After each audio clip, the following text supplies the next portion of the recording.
ल सबै साथीहरूलाई नमस्कार, गुड इभिनिङ। हामी हिजोकै टपिकको कन्टिन्यू गर्छौँ। बेसिक इपिडेमियोलोजी भन्ने टपिक थियो। आज टर्मिनोलोजी र प्रिभेन्सनहरू बारेमा कुरा गर्छौँ है त। तपाईँहरू के क्वेसन छ भने च्याट बक्समा छोड्नु होला, बेला बेलामा हेरौँ है।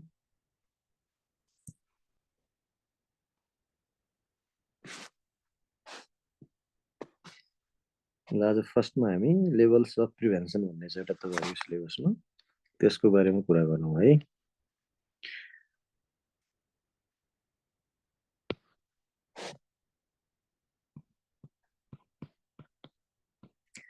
Levels of prevention. ल यो लेख्ने गरी पनि हुनसक्छ कहिले, एमसिक्यूमा त यो सधैँ नै आइरहेको हुन्छ है।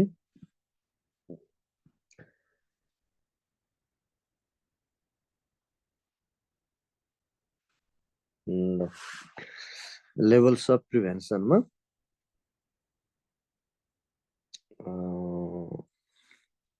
यसलाई डिफाइन गर्नु पर्यो भने इक्जाममा लेभल अफ प्रिभेन्सनलाई डिफाइन गर्ने गरी लेख्नुहोस्, लेख्नुभयो पनि हुन्छ अथवा सुनिराखे पनि हुन्छ। Prevention of communicable or non communicable दुईटैको लागि युज हुन्छ है। Diseases either therapeutic or non therapeutic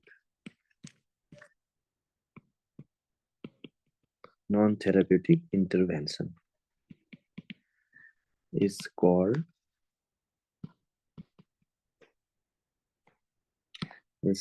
prevention।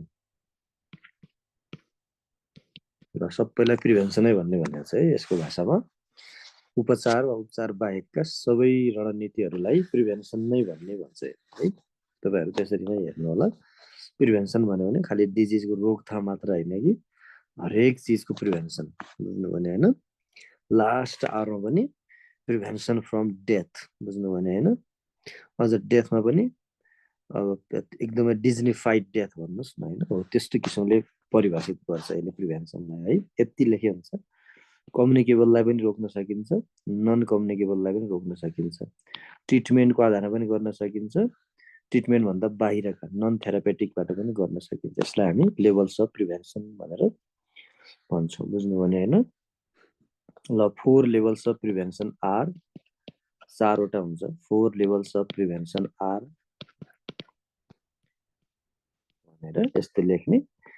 अब 1 नम्बरमा चाहिँ प्राइमोर्डियल प्रिभेन्सन भनेर लेख्नुहोस्। प्राइमोर्डियल प्रिभेन्सन ल लेख्दा पनि यसरी नै लेखे हुन्छ सिधै है त, प्राइमोर्डियल प्रिभेन्सन। अब यो लेख्ने गरी पनि आउला है। प्रिभेन्सन भनेको के हो, लेभल अफ प्रिभेन्सनहरूको बारेमा लेख्नुहोस् भनेर 5 नम्बर क्वेसन कहिले आउँदैन सक्छ। 1 नम्बरको यो डेफिनेसन अनि 4वटा चाहिँ यो बुझ्यो, कहिले यस्तो प्रश्न हुन सक्छ। प्राइमोर्डियल प्रिभेन्सनमा लेख्नुहोस्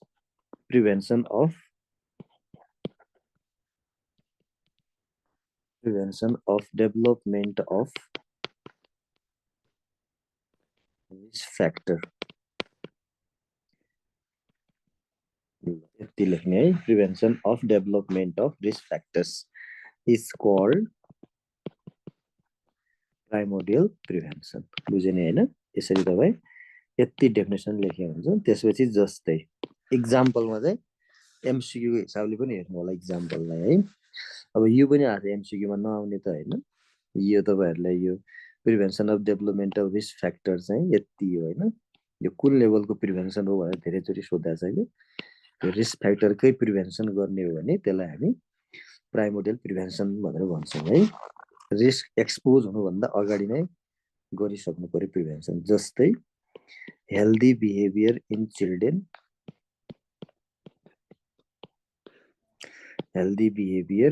children,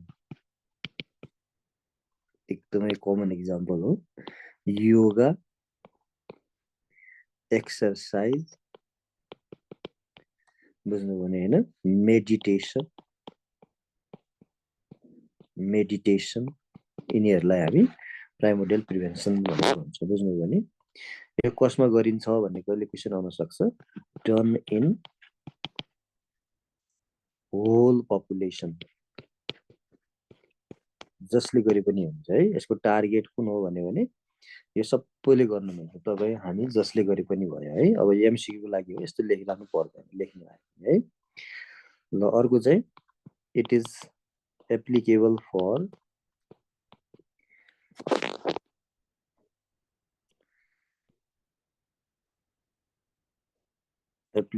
for prevention of NCD. यो चाहिँ एकदमै इम्पोर्टेन्ट है। नसर्ने रोगहरूको लागि कुन प्रिभेन्सन ठिक हुन्छ भने जहिले पनि प्राइमोडियल प्रिभेन्सन ठिक हुन्छ है। यो चाहिँ एकदमै इम्पोर्टेन्ट कुरा होइन। अब मेजर एनसिडी के छन् त भनेर कहिले क्वेसन सोधिदिन सक्छ है। मेजर 5 एनसिडीज आर, यो कहिलेकाहीँ प्रश्न हुन सक्छ। यो अब प्रिभेन्सनमा लेखिराख्नु पर्दैन, यहाँ कुरा आउने भयो हुनाले 5 वटा मेजर एनसिडीमा यो प्राइमोडियल प्रिभेन्सनको एकदमै भूमिका हुन्छ भनेर चाहिँ। 1 नम्बर पर्छ हार्ट डिजिज, 2 मा पर्छ सिओपिडी अथवा क्रोनिक रेस्पिरेटरी डिजिजेस भन्छ। अर्को पर्छ डायबिटिज, अर्को चाहिँ क्यान्सर एन्ड मेन्टल इलनेस। यिनीहरूलाई हामी 5 मेजर एनसिडीज भनेर भन्छौँ। बुझ्ने होइन। त्यसको लागि चाहिँ कुन रिस्क फ्याक्टर त भने 5 मेजर रिस्क फ्याक्टर्स आर। बुझ्नु भने होइन। 5 वटा मुख्य रिस्क फ्याक्टरहरू पनि यो प्रिभेन्सनले एड्रेस गर्नुपर्छ भन्ने हो। अब यसमा थप्न पनि मिल्छ, तर अहिले अब एनसिडीले इन 5 वटालाई फोकस गरेको भएन है। एउटा चाहिँ एभोइडेन्स अफ स्मोकिङ, सुरट सानैदेखि नखाने। एभोइडेन्स अफ अल्कोहल,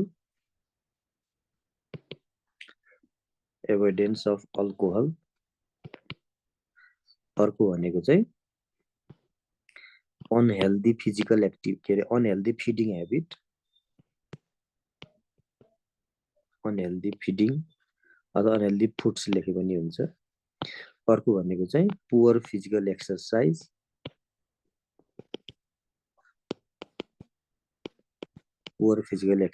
र अहिले नयाँ चाहिँ एयर पोल्युसन भनेर राखेको छ। बुझ्नु भने होइन।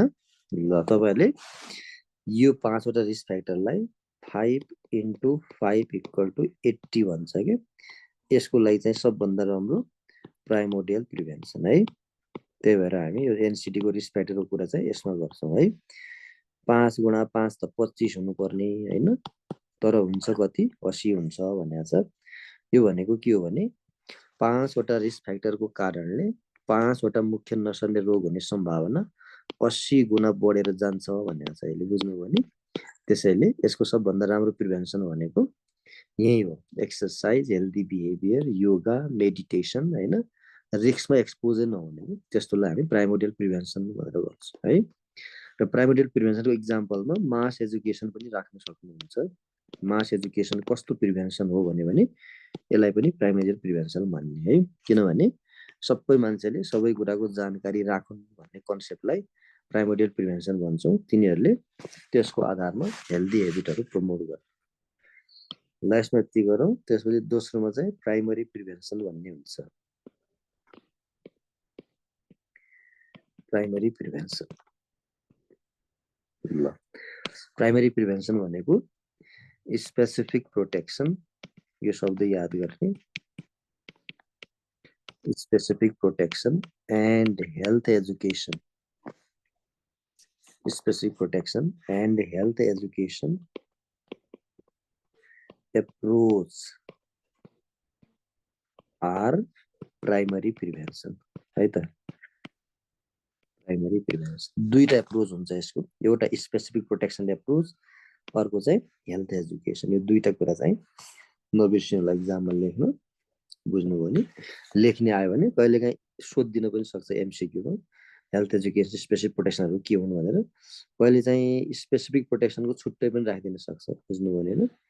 जस्तो भिटामिन ए कस्तो प्रिभेन्सन हो भनेर सप्लाई गर्नु, कस्तो प्रिभेन्सन हो भनेर क्वेसन आयो। त्यसमा चाहिँ प्राइमरी प्रिभेन्सन पनि दिन सक्छ, स्पेसिफिक प्रोटेक्सन पनि दिन सक्छ है। यस्तो दियो भने चाहिँ त्यतिखेर हामीले यो लाउनुपर्छ, किनभने प्राइमरीमा त हेल्थ एजुकेसन पनि पर्छ होइन। सो हेल्थ एजुकेसनको कुरा यसले गर्दैन, यसले जस्ट सप्लाई कुरा मात्र गरिरहेको छ भने यस्तो बेला स्पेसिफिक प्रोटेक्सन लगाउने है।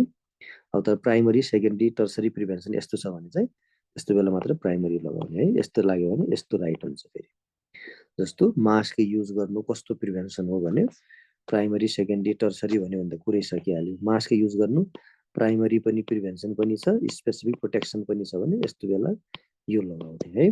कहिलेमा त्यस्तो झुक्ट्याउने गरी पनि दिन सक्छ है त। ल यसको इक्जाम्पलहरू तपाईँले जति लेखे पनि हुन्छ।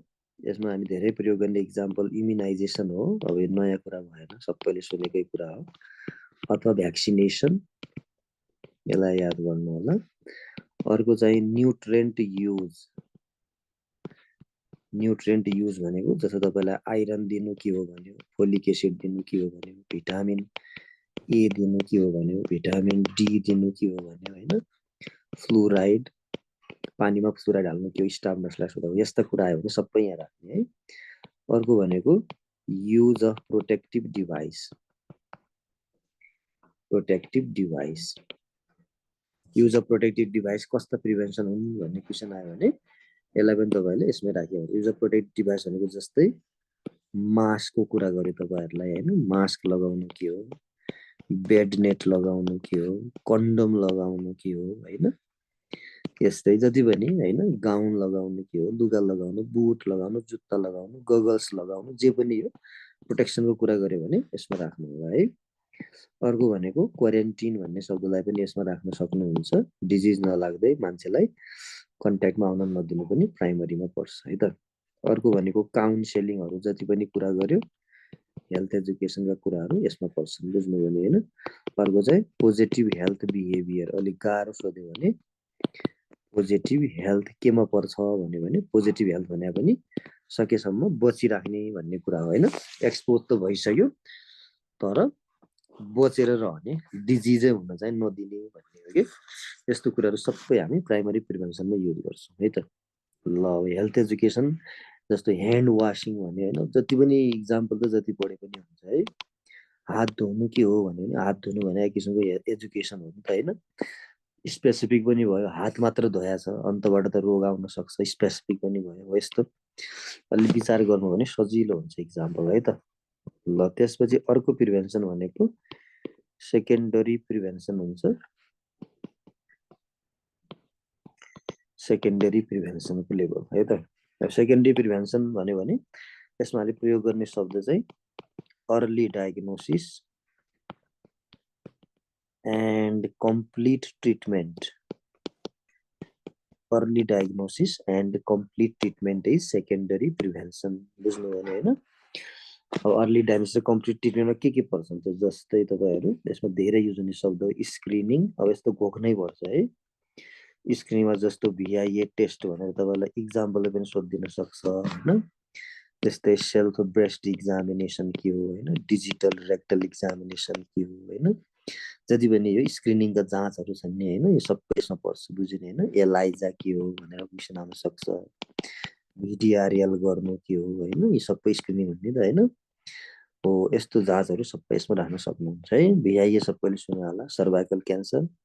सेल्फ ब्रेस्ट इक्जामिनेसन, महिनावारी भएको एक हप्तामा आफ्नो ब्रेस्ट आफै इक्जामिन गर्ने। डिजिटल रेक्टल इक्जामिनेसन, प्रोस्टेट कतै इन्लाज भएको छ कि भनेर बेला बेलामा जचाइराख्ने। एलाइजा त अब टेक्नोलोजी धेरै भिडिआरएल सिप्लिसहरूको लागि गर्छ होइन। त्यस्ता स्क्रिनिङ टेस्टहरू सबै यसमा पर्छ है त। त्यसपछि यसमा पर्ने भनेको अर्को, यसमा माथि चाहिँ तपाईँहरूले प्राइमरी प्रिभेन्सनमा एउटा किमो प्रोफाइल्याक्सिस भन्ने शब्द पनि लेखेको हुन्छ। प्रोफाइल्याक्सिसहरू सबै यहाँ पर्छ है, किमो मात्र होइन, सबै प्रोफाइल्याक्सिसहरू प्राइमरीमा राख्न सक्नुहुन्छ यसलाई पनि है। जस्तो कुनै मलेरिया इन्डेमिक एरियामा जानुभन्दा अगाडि क्लोरोक्विन खानु के हो भन्यो भने त्यस्तोलाई तपाईँ प्राइमरी भन्न सक्नुहुन्छ होइन। यसरी पनि माथि पनि एउटा थपे हुन्छ। ल अब स्क्रिनिङ पछि अर्को हामी चाहिँ यसमा धेरै युज गर्ने थेरापीहरू होइन, सबै थेरापीहरू यसमा पर्छन्। डायग्नोसिसहरू जति पनि तपाईँलाई एक्सरे गर्नु के हो यताउति जे सोधे पनि सबै यहाँ पर्छ है। ट्रिटमेन्टहरू जति पनि ट्रिटमेन्टको कुरा गर्छ, निको हुने ट्रिटमेन्ट अल यहाँ पर्छ है। अर्को भनेको कम्प्लिकेसन म्यानेजमेन्ट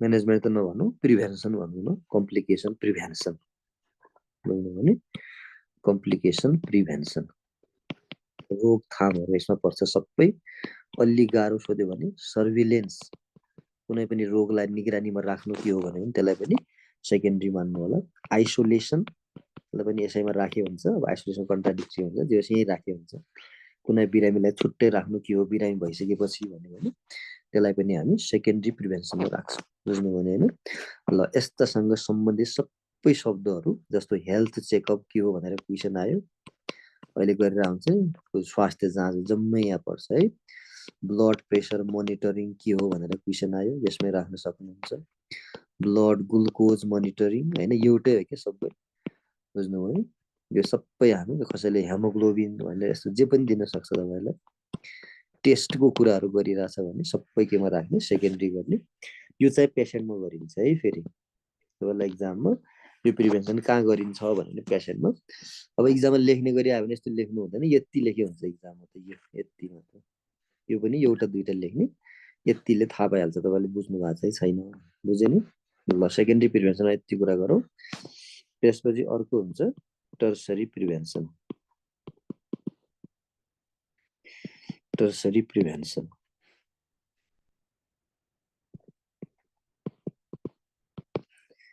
ल टर्सरी प्रिभेन्सन पनि पेसेन्टमै गरिन्छ है बिरामीमा गरिने प्रिभेन्सन हो टर्सरी प्रिभेन्सनलाई डिफाइन गर्नु पर्यो भने तपाईहरु टर्सरी प्रिभेन्सनलाई डिफाइन गर्दा prevention of further complication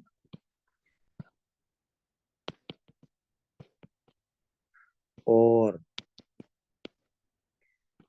prevention from death मृत्युबाट नै बचाउने वा अहिले भएको जति जटिलता छ त्यो जटिलता भन्दा थप जटिलता हुन नदिने प्रिभेन्सन हामी टर्सरी लेभल भन्छौं यो चाहिँ बिरामीको लास्ट आवरमा गरिने प्रिभेन्सन भित्र पर्छ है अब जस्तै लेख्नु पर्यो भने यसमा एउटा सबैले सुनेको शब्द रिहेबिलिटेसन यो शब्द नबिर्सिनु होला यति लेख्दैन हुन्छ एक्जाममा लेख्ने पेपरमा त अब एमसीको लागि चाहिँ अलि बढी एक्जाम्पल थाहा हुनुपर्छ है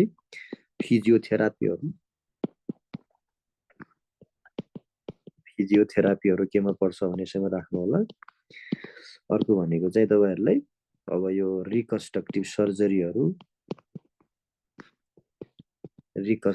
सर्जरी भने थाहा छ नि जस्तो स्किन ग्राफ्टिङ गर्नु के हो भन्ने क्वेशन आयो तपाईलाई बुझ्नु भने यस्तोलाई भन्छ रिकन्स्ट्रक्टिभ सर्जरी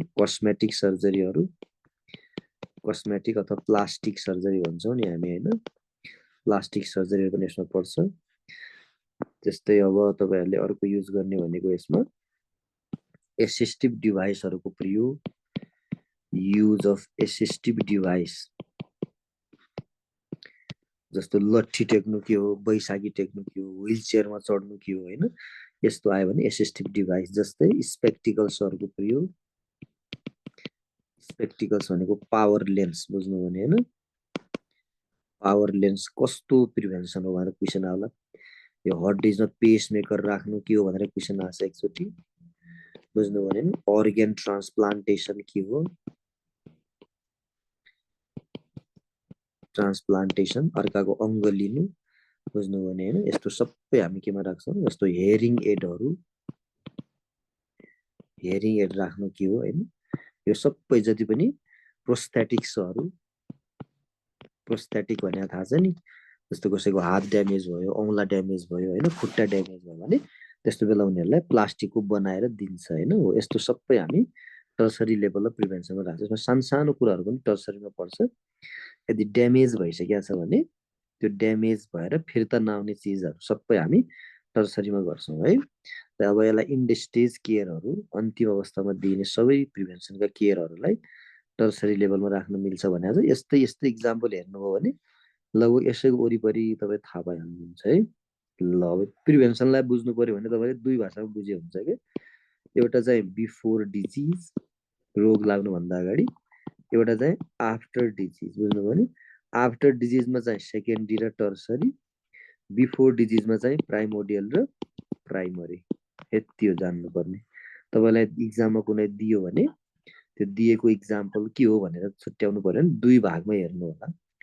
रोग लाग्नुभन्दा अगाडिको दिएको छ भने यो दुईटा मात्र लगाउने हैन रोग लागिसकेपछिको दिएको छ भने यो दुईटा मात्र यो दुईटा छोडिदिहाल्ने अब अगाडिको दियो भने यो दुईटा छोड्ने हो बुझ्यो चारैवटालाई ल्याउनु हो भने कहिलेकाहीँ मिस्टेक हुन सक्छ कि त्यसरी हेर्नु होला एकदमै गाह्रो सोध्यो भने त कहिलेकाहीँ अप्ठ्यारो पनि हुन्छ तपाईहरुलाई हैन हामीलाई नै अप्ठ्यारो हुन्छ जस त्यस्तो अहिलेसम्मको प्यासन हेर्दा त्यस्तो गाह्रै चाहिँ सोधे हैन तैपनि भन्दा बाहेक के इक्जाम्पल भेट्नुहुन्छ भने त्यो पनि हेरिराखे हुन्छ मेन चाहिँ कन्सेप्ट बुझ्या हुनु पर्यो दुई भागमा है बिफोर र आफ्टर थाहा पाउनु हो भने लगभग तपाईहरु यो गर्नुहुन्छ है अब थेरापीहरु जम्मै यहाँ पर्छ है थेरापी भने सेकेन्डरी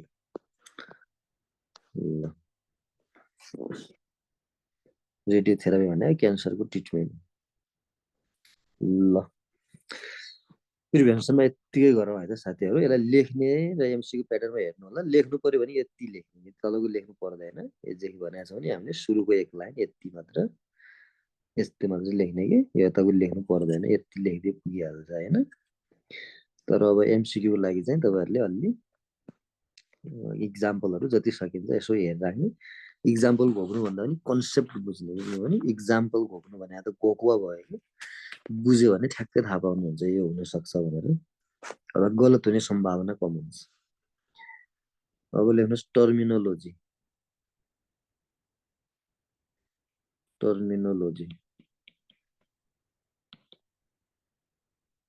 ल दुई चारवटा शब्दहरु पुगिहाल्छ नि कति लेख्ने हो र दिनभरि प्रिभेन्सनलाई लेखेर बस्ने कुरा पनि भएन हैन चारवटा लेभल भनेको छ चार लाइन लेख्ने एक लाइन चाहिँ माथिको डेफिनेसन 5 लाइन क्वेशन हो 5 नम्बरको 3.5 एकदमै राम्रो लेख्यो भने पाउने अनि दिनभरि यही लेख्यो भने त्यो नम्बर धेरै दिने हैन त्यसले सही कुरा लेख्ने थोरै लेख्ने एक्जाम भनेको त्यही एक्जाम भनेको यो विद्वान हो भनेर टेस्ट गर्ने हैन कि क्वेशन अनुसारको आन्सर दिया चाहिँ छैन भनेर टेस्ट हुन्छ त्यहाँ तब कति विद्वान भन्ने उलाई के थाहा छैन ल टर्मिनोलोजीमा दुई चारवटा कुराहरु अब शब्दहरु जति पढे पनि हुन्छ 8 10 र 10 15 वटा शब्दको बारेमा छलफल गर्छौं यसमा कुनै शब्द लेख्ने गरी पनि आइदिन सक्छ हैन सुर्खेतको पेपर हेरेको छ 2 वर्ष अगाडिको इन्डेमिक एपिडेमिक र पेन्डेमिकलाई डिफाइन गर भनेर लेखेको के त्यहाँ बुझ्नु भने हैन त्यसैले गर्दा कहिलेकाहीँ यो त्यसरी पनि प्रश्न आइदिन्छ के सो यसमा सबैमा त हैन केही शब्द चाहिँ लेख्ने गरी पनि आउन सक्छ भनेर हेर्नु है जस्तो एउटा शब्द चाहिँ इलनेस भन्ने शब्द छ यहीबाट सुरु गरौँ इलनेस भनेको यो त घोक्ने हो है पर्सनल फिलिङ अफ डिसफङ्सन आफैले आफैलाई बिरामी भन्छ भने इलनेस भन्ने हैन अर्को सिकनेस भन्ने शब्द छ सिकनेस भनेको सोशल डिसफङ्सन भनेको अरूले पनि बिरामी भन्न थाले भने सिकनेस भन्ने है अर्को डिजिज भन्ने नै हुन्छ डिजिजमा चाहिँ के हुन्छ एनाटोमिकल और फिजियोलोजिकल डिसफङ्सन लेख्नु पर्यो बुझ्यो नि हैन एनाटोमिकल और फिजियोलोजिकल डिसफङ्सन ल यो घोक्ने कुरा हो सबैलाई थाहा पनि छ होला है यो कसैलाई थाहा नभएको यस्तो शब्द हैन तर यो कहिलेकाहीँ आइरहेको हुन्छ यहाँसम्म चाहिँ त्यसपछि चाहिँ इम्पेयरमेन्टमा जान्छ पेशेन्ट हैन इम्पेयरमेन्ट यो शब्द पनि सोध्छ कहिलेकाहीँ इम्पेयरमेन्ट भन्ने बित्तिकै लस भन्ने शब्द हुनुपर्छ है एनाटोमिकल पनि हुन सक्छ फिजियोलोजिकल पनि हुन सक्छ अथवा साइकोलोजिकल पनि हुन सक्छ साइकोलोजिकल लस भन्ने शब्द हुनै पर्यो और ड्यामेज यसलाई हामी के भन्छौं इम्पेयरमेन्ट है यस्तो लेख्नेमा नआउला एमसीक्यू लागि हेर्नु हो त्यसपछि अर्को भनेको डिसएबल भन्ने शब्द हुन्छ छोटो शब्दहरु हो यो डिसएबल भनेको एबलको उल्टा डिसएबल हैन यसलाई लेख्नु पर्यो भने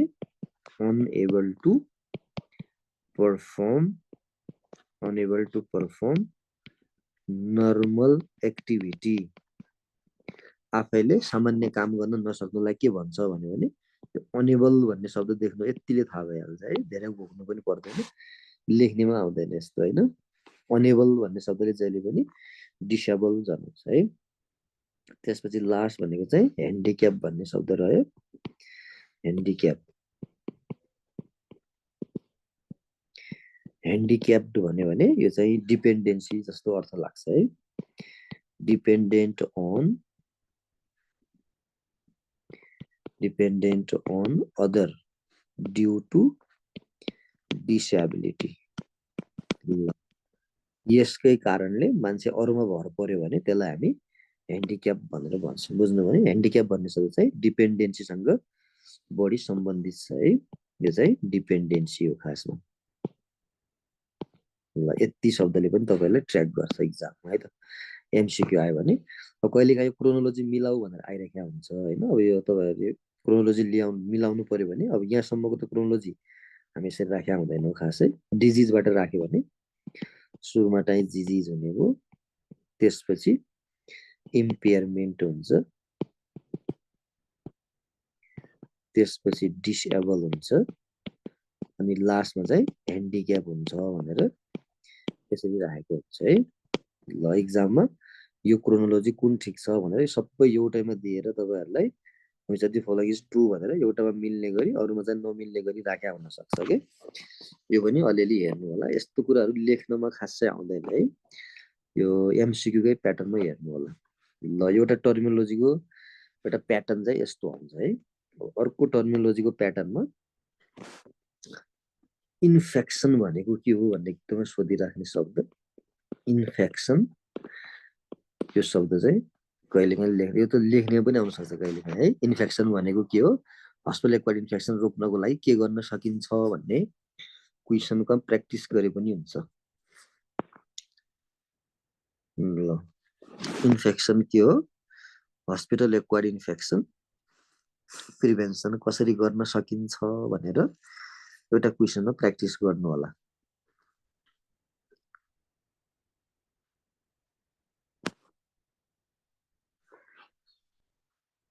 ल यो भयो फर्स्ट लर्डको, त्यसपछि सेकेन्ड लर्डमा है त। अब इन्फेक्सन भन्ने बित्तिकै हामीले यसमा दुईटा शब्द चाहिँ छोड्नु हुँदैन है। एउटा इन्ट्री, अर्को मल्टिप्लिकेसन। अब यसैलाई लेख्नु पर्यो है, इन्ट्री एन्ड मल्टिप्लिकेसन। दुईटा शब्द चाहिँ नबिर्सिनु होला, अरू त यताउति राख्न सक्नुहुन्छ है।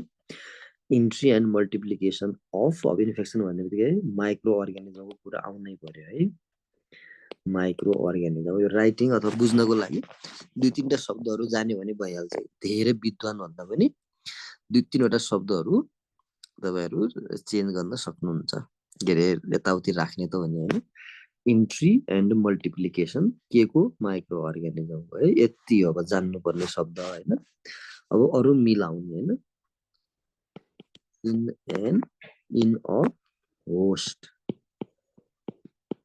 is called infection। अब is called infection यस्तो घोकिराख्नु जानिराख्नु पर्दैन, यी दुईटा शब्द जाने भयो, यसलाई हामी इन्फेक्सन भन्छौँ। अब एबिलिटी अफ माइक्रो अर्ग्यानिजम, यसले गरायो भने ability of micro organism to cause a infection, ability of micro organism to cause a infection is called infectivity भन्छ। अब यसलाई बुझ्नु पर्ने होइन। ल कहिलेकाहीँ इन्फेक्सन नसोधेर इन्फेक्टिभिटीमा क्वेसन आइदिन्छ क्या।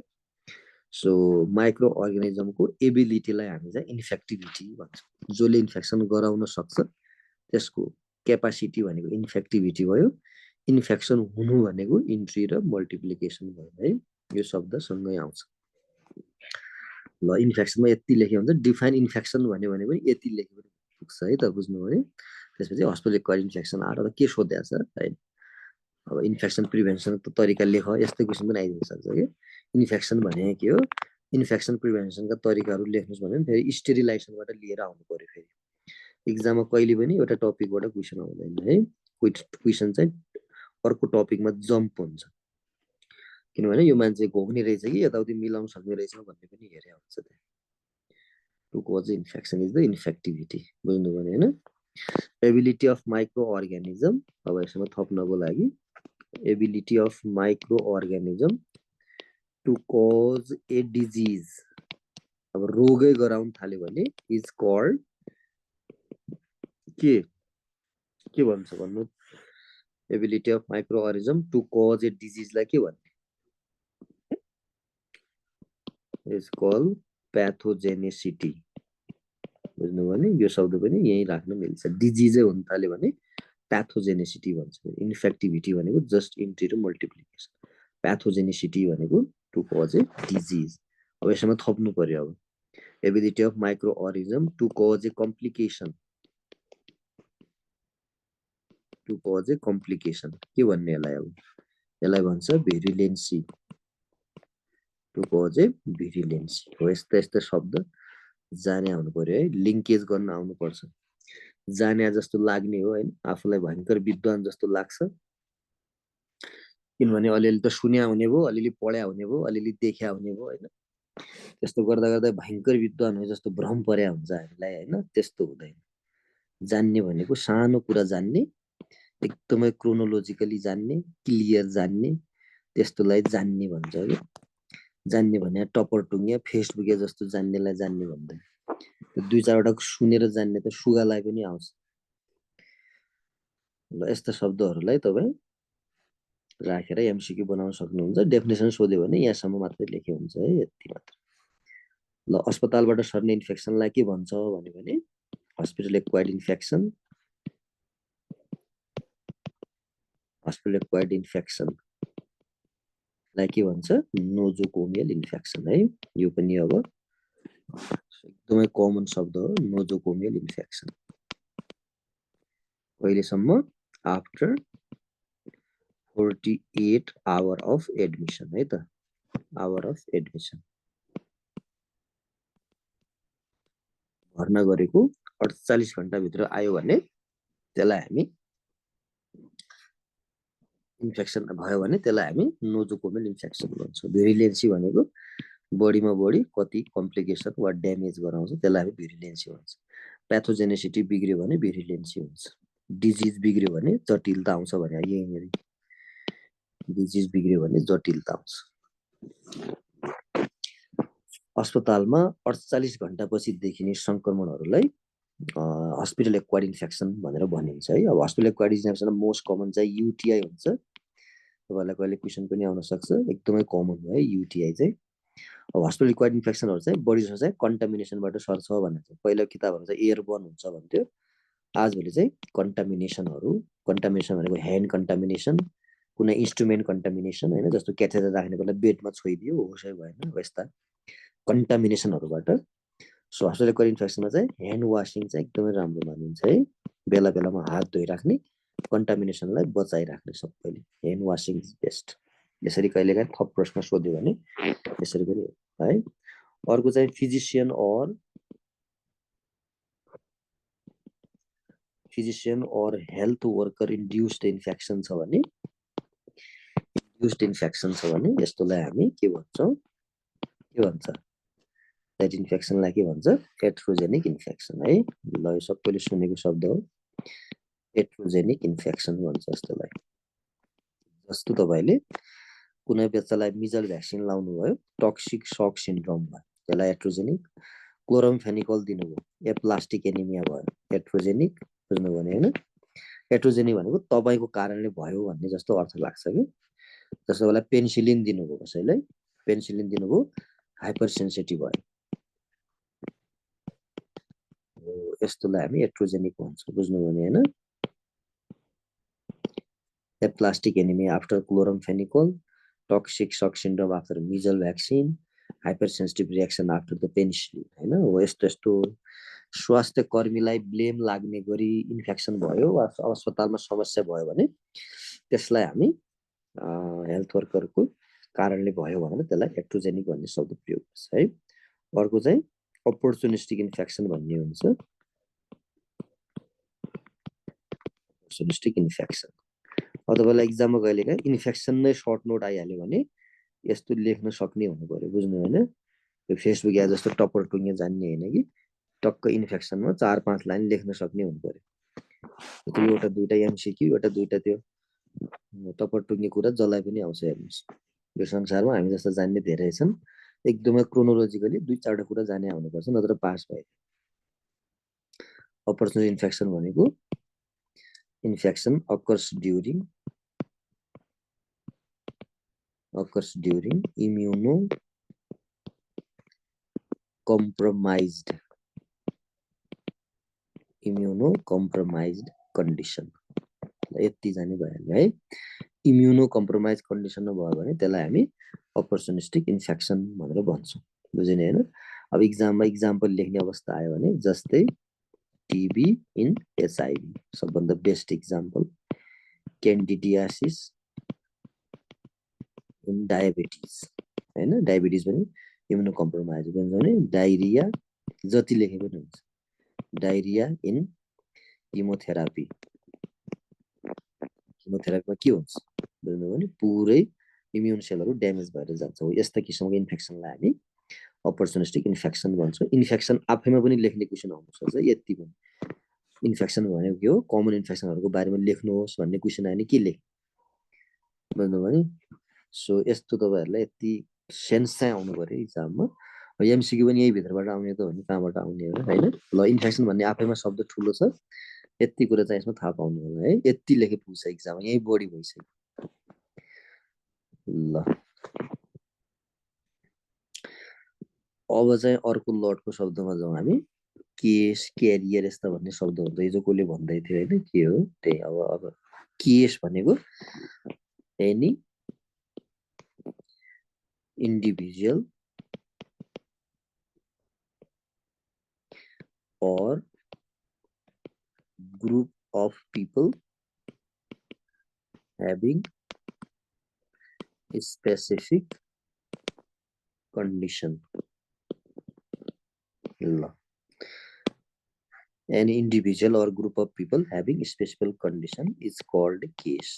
यतिले बुझ्नु भयो हैन केस भनेको कुनै व्यक्ति वा समूह जससँग चाहिँ कुनै एउटा स्पेसिफिक अवस्था हुन्छ कसैले पेट दुख्यो भन्ला कसैले टाउको दुख्यो भन्ला बान्त आयो भन्ला बेहोस भयो भन्ला हैन के न के भन्ने हो त्यसैलाई हामी केस भन्छौं है अब यो केस मेडिसिन मात्र हुँदैन जहाँ पनि पुलिस केस यस्तो केस सबैको भइराख्छ है अब हाम्रो चाहिँ मेडिसिनको केस भावनाले मेडिकल केस भयो के बुझ्नु हो ल अब यसमा चाहिँ एउटा हुन्छ प्राइमरी केस भन्ने कहिलेकाहीँ केस र क्यारियरमा डिफरेन्स लेख यस्तो भन्ने क्वेशन आयो भने यस्तो जाने आउनु पर्छ है प्राइमरी केस भनेको फर्स्ट केस इन कम्युनिटी यति जाने हुन्छ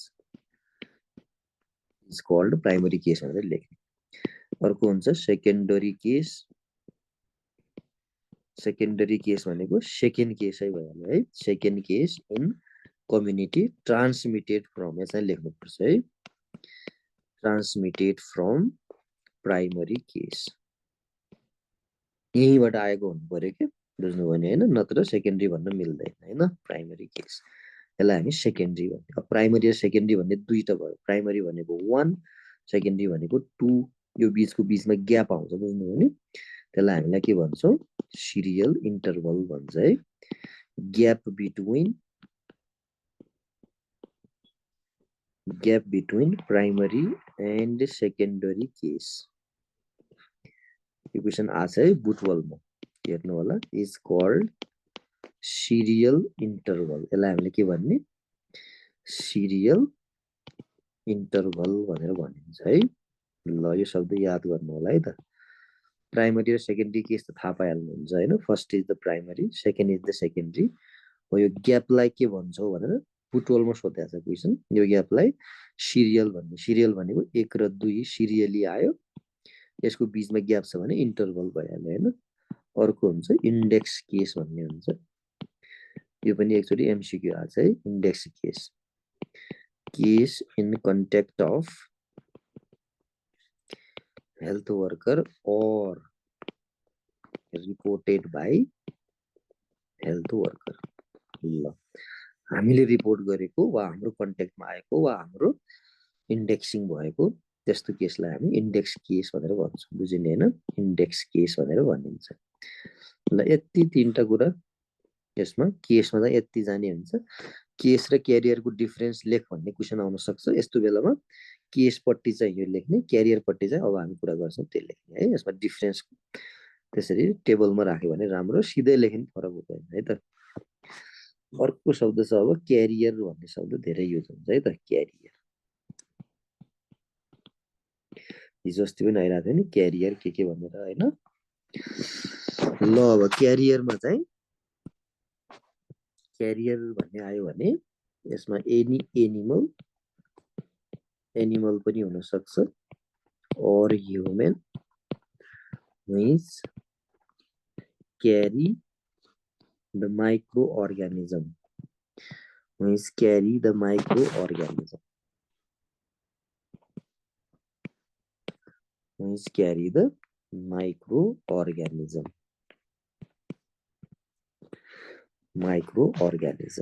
with यो शब्द चाहिँ याद गर्नु होला है, with or without symptoms। ल यति लेखे पुग्छ, बुझ्ने हैन।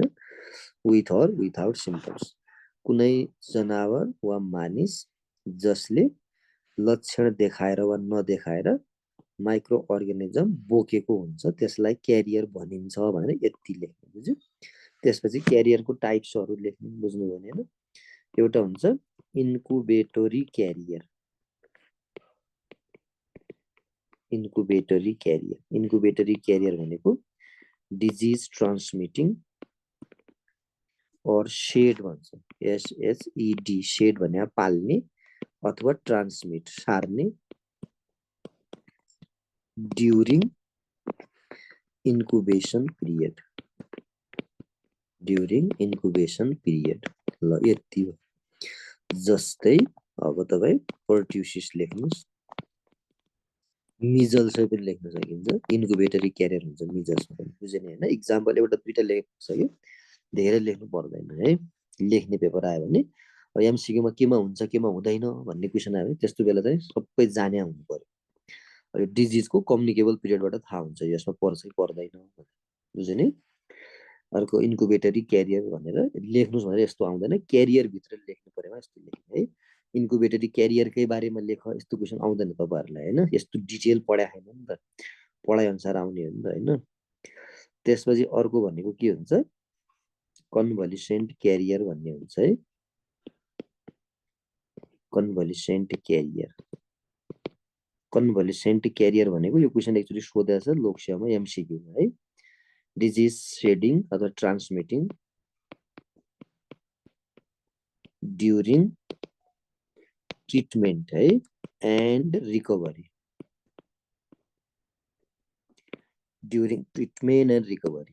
बुझ्ने हैन। उपचारकै बेलामा यस्तो हुन्छ भने त्यसलाई हामी के भन्छौं, कन्भल्युसेन्ट क्यारियर भनेर भनिन्छ, बुझ्नुभयो नि हैन। जस्तै यसको सबभन्दा राम्रो एक्जाम्पल टाइफाइड नै हुन सक्छ भनेर कि हुन त माथिकै यसमा पनि सरिहाल्छ सर न त, टाइफाइड राखेको छ यो इन्डियन किताबहरुमा, त्यही भएर त्यही कहिलेका एक्जाम्पल त्यही उठाइदिने भावनाले यो राखेको, अरु पनि राख्न मिल्छ है। अर्को क्यारियर के हुन्छ, हेल्दी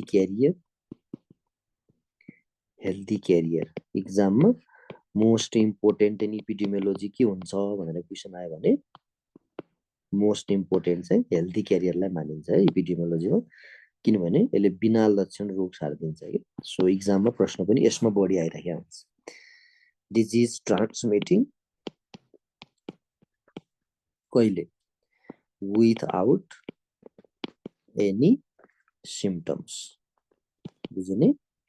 कुनै पनि लक्षण छैन तर रोग सारिरहेछ भन्यो भने त्यसलाई हामी हेल्दी क्यारियर भनेर भन्छौँ। यति याद गरे भइहाल्यो है। अब हेल्दी क्यारियरको एक्जाम्पल चाहिँ सबै लेखौँ, लेख्ने आयो भने पुरै नलेख्नु होला, तर एक्जाममा कहिले यसमा हुन्छ हुँदैन भनेर आइदिन्छ कि। जस्तो कोलेरामा एकदमै धेरै हेल्दी क्यारियर हुने, टाइफोइडमा धेरै क्यारियर हुने हेल्दी, डिप्थेरिया धेरै हेल्दी क्यारियर हुन्छ, हेपाटाइटिस बी धेरै हुन्छ, हेपाटाइटिस सी धेरै हुन्छ, पोलियो धेरै नै हुन्छ, त्यस्तै केमा हुन्छ मलेरिया, बुझ्नुभयो नि हैन। हो यस्तो डिजिजहरु कमन डिजिजहरु सबै जानेको राम्रो। कहिलेकाहीँ यो डिजिजमा हेल्दी क्यारियर हुन्छ हुँदैन भन्यो भने कन्फ्युज हुने भयो, बुझ्ने हैन। सो यसरी तपाईहरु लेख्न सक्नुहुन्छ हेल्दी क्यारियर। त्यसपछि अर्को प्याराडोक्सिकल क्यारियर हुन्छ हैन।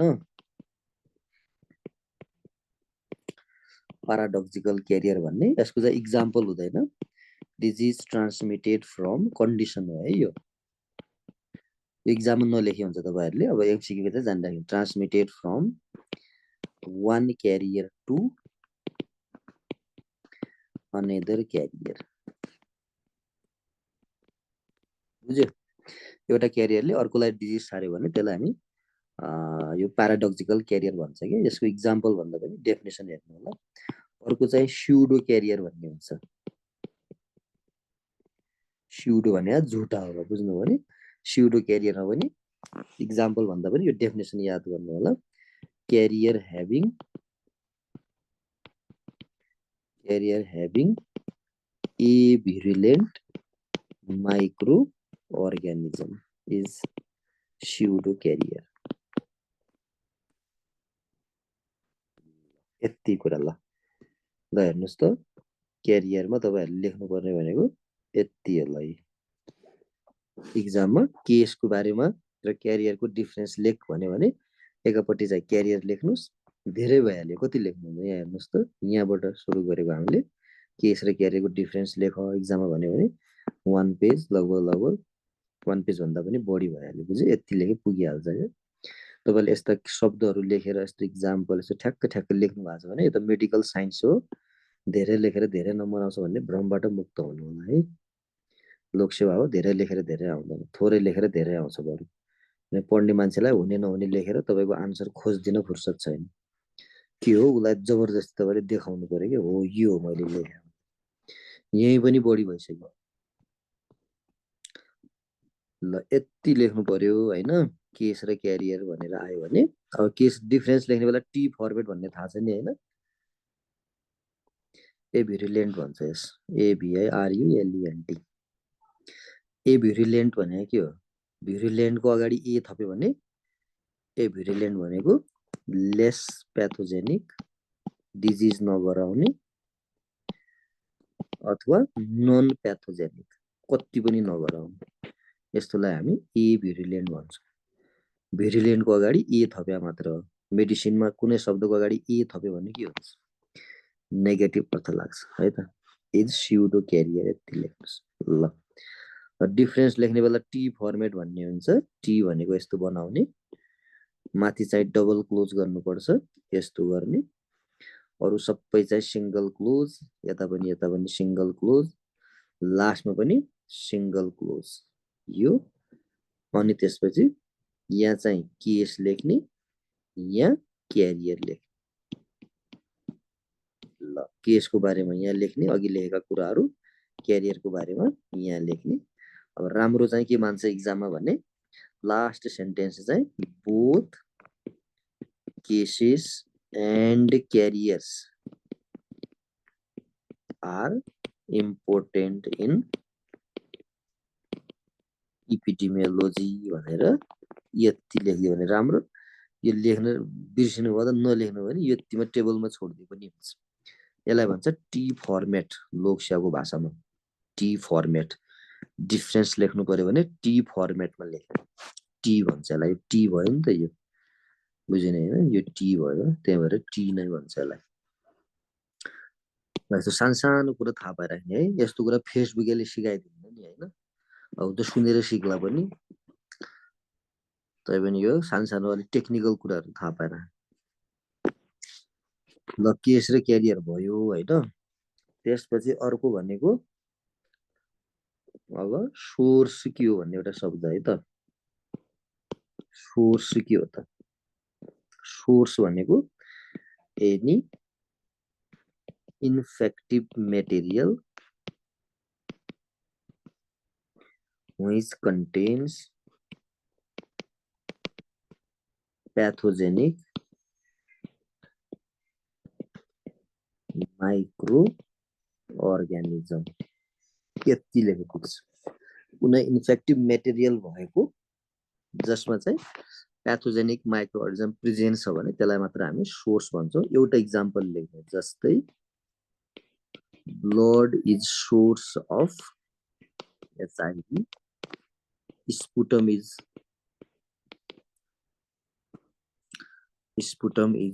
source of टिबी हैन यति लेखे भइहाल्यो यति लेखे पुग्छ सोर्सको टाइप चाहिँ हुँदैन है सोर्समा चाहिँ यति आउँछ अर्को शब्द छ रिजर्भायर भन्ने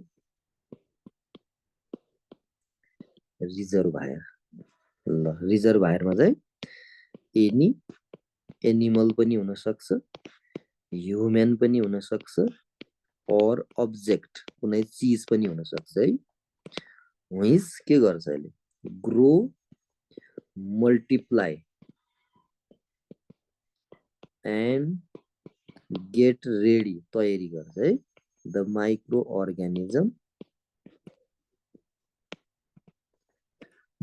organism to transmit into new host ल यसको डेफिनेसन अलि लामो छ यसमा दुई तीनटा शब्द हेर्नु होला है अब एनिमल ह्युमन र अब्जेक्ट अहिलेसम्म अब्जेक्ट आएको थिएन है जस्तो माटोलाई भन्न खोजे हो कि यसले हैन कुनै चीज वस्तु पनि भइदिन सक्छ रिजर्भायरमा हैन त्यसले के गर्छ एउटा तीनटा शब्द ग्रो गर्छ मल्टिप्लाई गर्छ र रेडी गर्छ यो शब्द हैन यो शब्द याद गर्नुस् कि यति गर्नु पर्यो के वृद्धि विकास गर्नु पर्यो बुझ्नु भयो एनिमल पनि हुन सक्छ ह्युमन पनि हुन सक्छ अब्जेक्ट पनि यति हो जान्नु पर्ने माइक्रो अर्गानिजम लेख्न याद गर्न परेन हामी माइक्रो अर्गानिजमको कुरा गर्छौं जहिले पनि अर्को चाहिँ ट्रान्समिट अर्कोमा सार्नको लागि यसले रेडी बनाउँछ है हुन त यो सोर के रिजर्भायर होस्ट केस क्यारियर एउटै पनि हुन सक्छ है तर उसले के गरिराछ भन्ने कुराले निर्धारण गर्छ के त्यसैले गर्दा यसले चाहिँ के गर्छ भने एउटा चाहिँ सार्नको लागि तयारी गर्छ अर्को चाहिँ ग्रो र मल्टिप्लाई गर्छ बुझ्यो नि हैन त यसमा एउटा नयाँ शब्द चाहिँ अब्जेक्ट आछ के कहिलेकाहीँ हामीले अरु चीजलाई पनि रिजर्भायर भन्नुपर्ने हुन सक्छ मानिस र जनावर बाहेक पनि बुझ्यो नि ल अब रिजर्भायरमा चाहिँ तपाईहरुले टाइप सोध्यो भने एनिमल रिजर्भायर ह्युमन रिजर्भायर र अब्जेक्ट अथवा इनोमिनेट रिजर्भायर भनेर यसरी लेखे पनि हुन्छ तर टाइप धेरै इम्पोर्टेन्ट छैन है अब एक्जाम्पल लेख्नु जस्तै human are reservoir of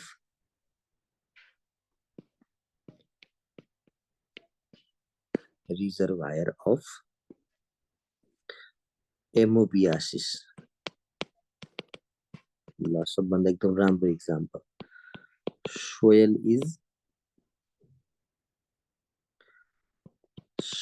is reservoir of tetanus हैन यस्तै तपाईले लेख्न सक्नुहुन्छ है त रिजर्भायरमा यति कुरा जानिन्छ ल soil is reservoir of tetanus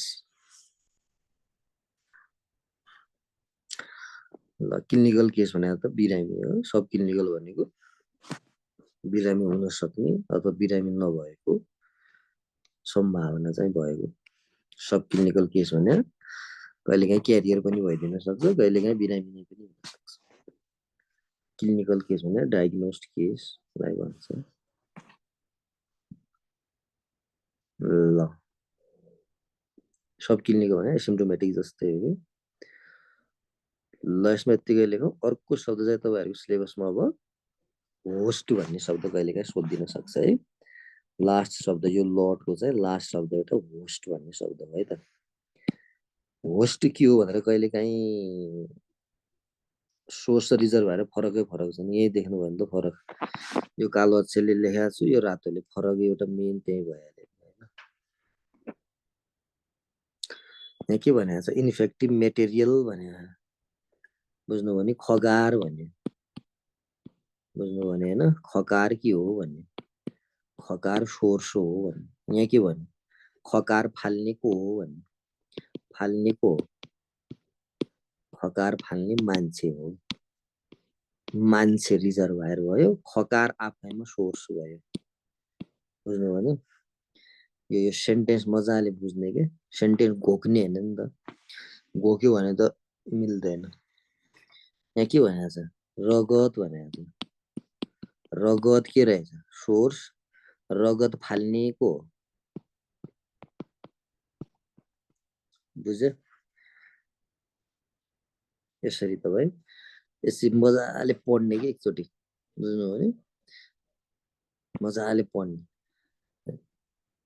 line पढ्ने हैन इन बिट्विन लाइन पढ्ने भन्छ कि लाइन त जसले पनि पढिहाल्छ एनी इन्फेक्सियस मेटेरियल भन्न कसलाई आउँदैन र युकेजीमा पढ्ने बच्चालाई पनि त आउँछ यो पढ्न कौन चाहिँ भयङ्कर पढिरहेछौँ तर यो लाइन जसले पढ्यो इन बिट्विन लाइन यो भित्र के लुक्या छ भन्ने चाहिँ मान्छे अनुसार फरक फरक पर्छ त्यसैले इन्फर्मेसन यो भनेको इन्फर्मेसन हो बुझ्नुभयो नि अर्को चाहिँ इन्टेलिजेन्स इन्टेलिजेन्स भनेको बौद्धिकता इन्फर्मेसन र इन्टेलिजेन्स एकदम फरक चिज हो यो पढेर कसैले धेरै चिज बुझिदिन सक्छ कसैले यति पनि बुझ्न 6 घण्टा लगाइदिन्छ त्यसैले अलिक गहिरेर इन बिट्विन लाइन पढ्नुपर्छ मजाले मेटेरियल भने के रहेछ त होइन यसो सोच्ने एकछिन नत्र तपाईँ घोक्दै जानुभयो भने कति घोक्नुहुन्छ पिडिएफ त दिउँला नि राजा के छ र गुगलै पिडिएफ छ त होइन च्याट जिपिटी भन्ने चाहिँ पिडिएफै आउँछ जस्ता त्यस्तै पिडिएफले के गर्ने हो त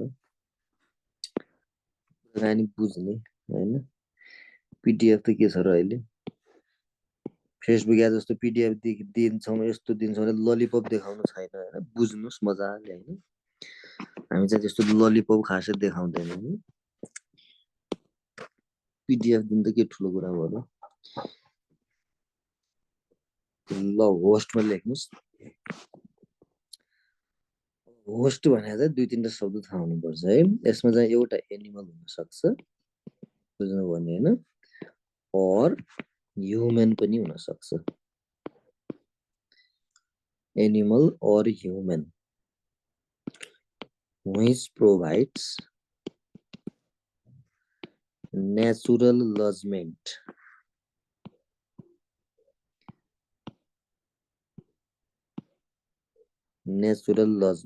to किन लेख्न टाइम भएन राजा म पनि त लेखिरहेको छु त एक्जाममा लेख्ने पनि स्पिड हुनुपर्छ है तपाईले इंग्लिश वर्ड चाहिँ 1 मिनेटमा 25 देखि 30 वटा वर्ड लेख्या हुनुपर्छ यस्तो तर तपाई भ्याउनुहुन्न तपाईको 3 घण्टाको पेपर छ 2 घण्टामा सक्नुपर्छ तपाईले अझै बढी लेख्नु 30 देखि 40 वर्ड लेख्नुपर्छ 1 घण्टामा मैले पनि हरेक चीज लेखिरहेको छु अनि मैले चाहिँ भ्याउने तपाईले चाहिँ नभ्याउने किन बुझ्नु भने हैन तयारी भनेको सबै चीजको तयारी हुनुपर्छ एक चीजको तयारी भएर हुने हैन अनि म त हरेक शब्द लेखिरहेको छु सम्झाइ पनि रहेको छु इक्जाम्पल पनि भनिरहेको छु अनि म चाहिँ लेख्न भ्याइरहेको छु तपाईले लेख्न भ्याइराख्नु भएको छैन भने तपाईको स्पिड पुगेन अब रिटन पेपर छ तपाईको स्पिड बढाउनु पर्यो नत्र पास हुनुहुन्न ल मैले नलेखेर भने मात्र भयो त ल नभ्या होला म लेखि पनि म त भ्याइरहेको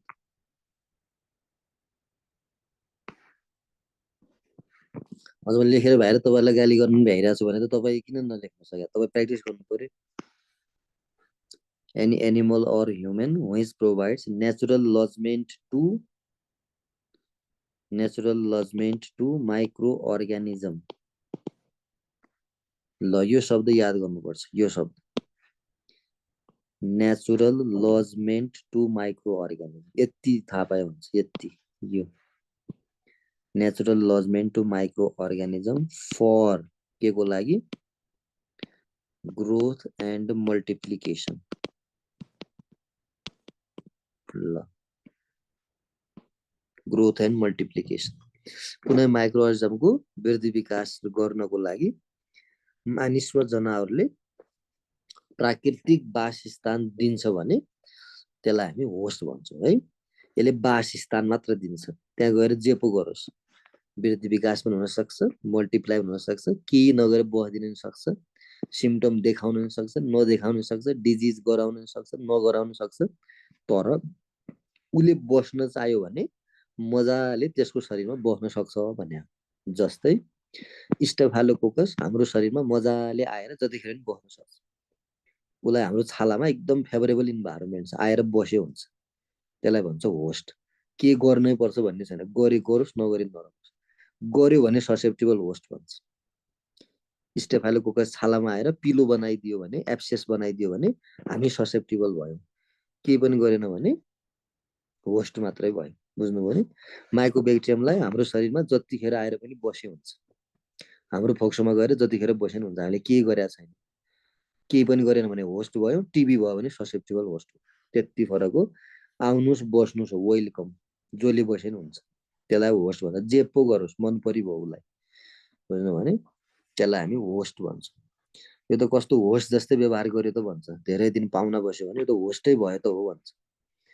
होस्ट भनेको पुरै आउने बस्ने खाने आफ्नै घर जस्तो गर्ने कहिले नजाने, बुझ्नु भने होइन।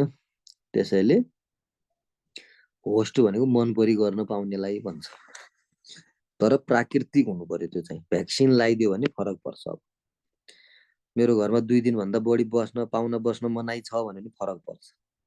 रेस्ट्रिक्सन चाहिँ हुनु भएन, नेचुरल हुनु पर्यो। ल होस्टको डिफ्रेन्ट टाइप्सहरू हुन्छ। एउटा हुन्छ प्राइमरी होस्ट अथवा यसलाई हामी डिफिनिटिभ भन्छौँ। डिफिनिटिभ होस्ट, यसमा चाहिँ के हुन्छ, सेक्सुअल साइकल हुन्छ है। सेक्सुअल साइकल छ भने यसलाई हामी डेफिनेटिभ अर प्राइमरी होस्ट भन्छ। जस्तै फिलारियासिस जति पनि हुन सक्छ यो सेक्सुअल भने इन ह्युमन। मान्छेको शरीरमा फिलारियासिसले के गर्छ, मेल र फिमेल जुका हुन्छ, माइक्रोफिलारिया जन्मिन्छ, सिम्पल आन्सर, बुझ्यो नि हैन। अर्को हुन्छ सेकेन्डरी होस्ट अथवा यसलाई हामी इन्टरमिडिएट भन्छौँ। यसले के गर्छ, असेक्सुअल साइकल हुन्छ। असेक्सुअल साइकल अकर्स भनेको मेल र फिमेल हुँदैन तर वृद्धि विकास चाहिँ भइरहेको हुन्छ। जस्तै प्लाज्मोडियम इन ह्युमन, के हुन्छ प्लाज्मोडियमको ह्युमन, एउटा प्लाज्मोडियम 100 पुग्छ ट्रोफोजोइटहरू तर मेल र फिमेल हुँदैन, त्यस्तोलाई हामी के भन्छौँ, एसेक्सुअल है त। त्यसपछि अर्को होस्ट के हुन्छ, ट्रान्सपोर्ट होस्ट पनि भन्छ। ट्रान्सपोर्ट होस्ट भन्ने हुन्छ। अथवा सेकेन्डरीमा तपाईहरुलाई एकचोटी क्वेशन सोधेको छ लार्भल स्टेज भनेर, यो कोही पनि हुन्छ। लार्भल स्टेज कुन होस्टमा हुन्छ भन्ने क्वेशन आछ, त्यस्तो बेला हामी एसेक्सुअलै मान्छौँ लार्भल स्टेजलाई पनि। ट्रान्सपोर्ट होस्ट भनेको लिभिङ, ओन्ली लिभिङ, बाँचिराखेको हुन्छ, अरु केही पनि गर्दैन, लिभिङ इन होस्ट,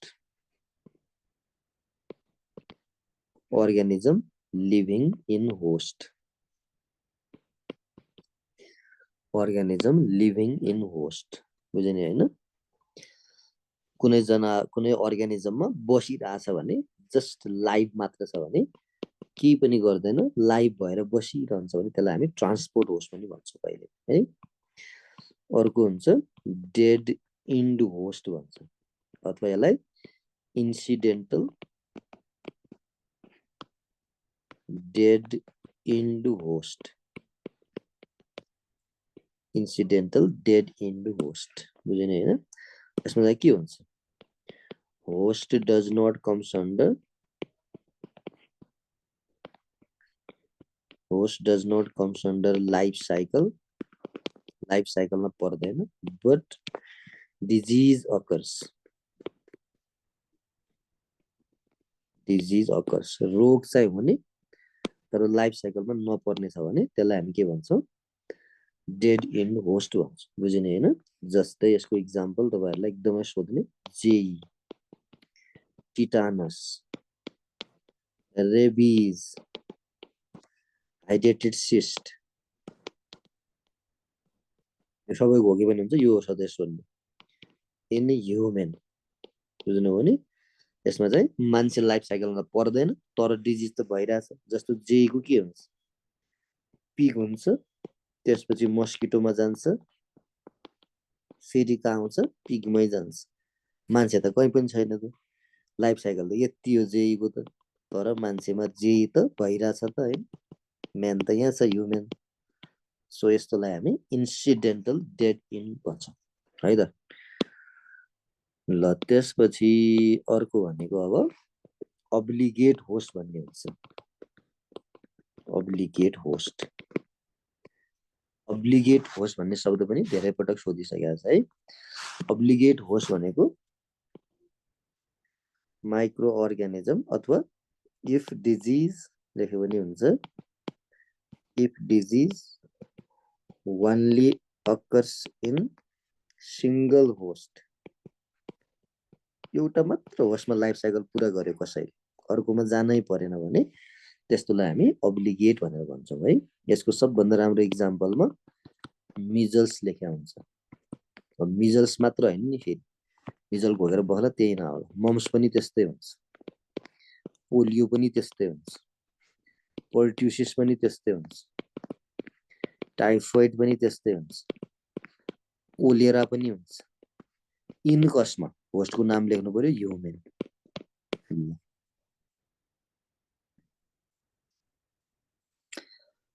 बुझेन हैन? इनकसमा ह्युमेन। डग बाइट गरेपछि भने के लेखेको छ राजा, बुझेन? लाइफ साइकल लेखेको छ यहाँ। बाइट भने लाइफ साइकल हो त। अलि पढ्दिनु न है राम्रोसँग। त्यही भएर त शब्द पढिरहेको छ नि होइन, जहाँ पायो त्यही हाल्यो भने त मिल्दैन। हामी त शब्दको ठ्याक्कै लिटरल मिनिङ पढिरहेछौँ। ठ्याक्कै त्यो भने के हो भने शब्दको अर्थ पढिरहेको। यहाँ के छ, बाइटको कुरा गरेको त हामीले, बुझिने होइन? त्यसैले ठ्याक्कै के भने हामी शब्दको मिनिङ पढिरहेको कि मिनिङ, अर्थ मात्र पढिरहेछौँ। सबै एकै ठाउँमा हाल्यो भने त एउटै हो। त्यसो भयो भने त जम्मै यो जम्मै एउटै त हो नि। होस्ट पनि एउटै, रिजर्भायर पनि एउटै, सोर्स एउटै, इन्फेक्ट जम्मै यो केस क्यारियर के फरक छ र? जम्मै एउटै हो भन्दै भयो। के फरक छ? एउटै काम जम्मैले एउटै गरिराख।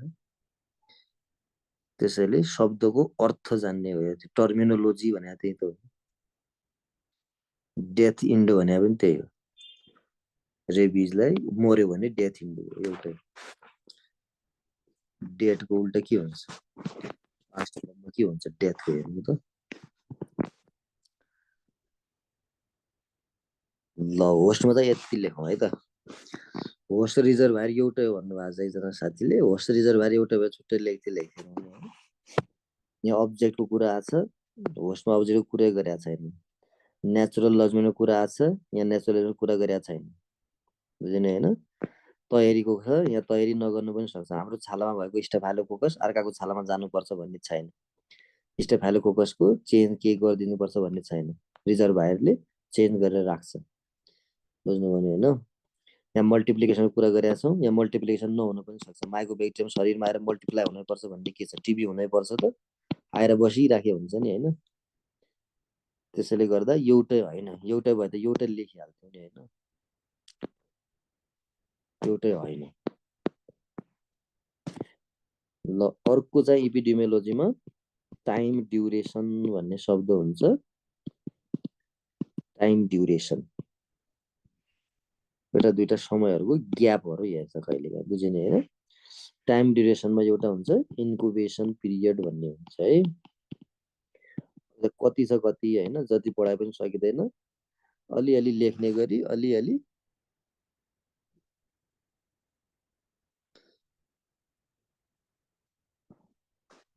जेईको रेबिज भनेको छ त एक्जाम्पल। जेईको भनेको छ, रेबिजको भनेको छ, टिटानस भनेको छ, हाइड्रेटेड सिस्ट भनेको छ। इक्जाम्पलै छ त।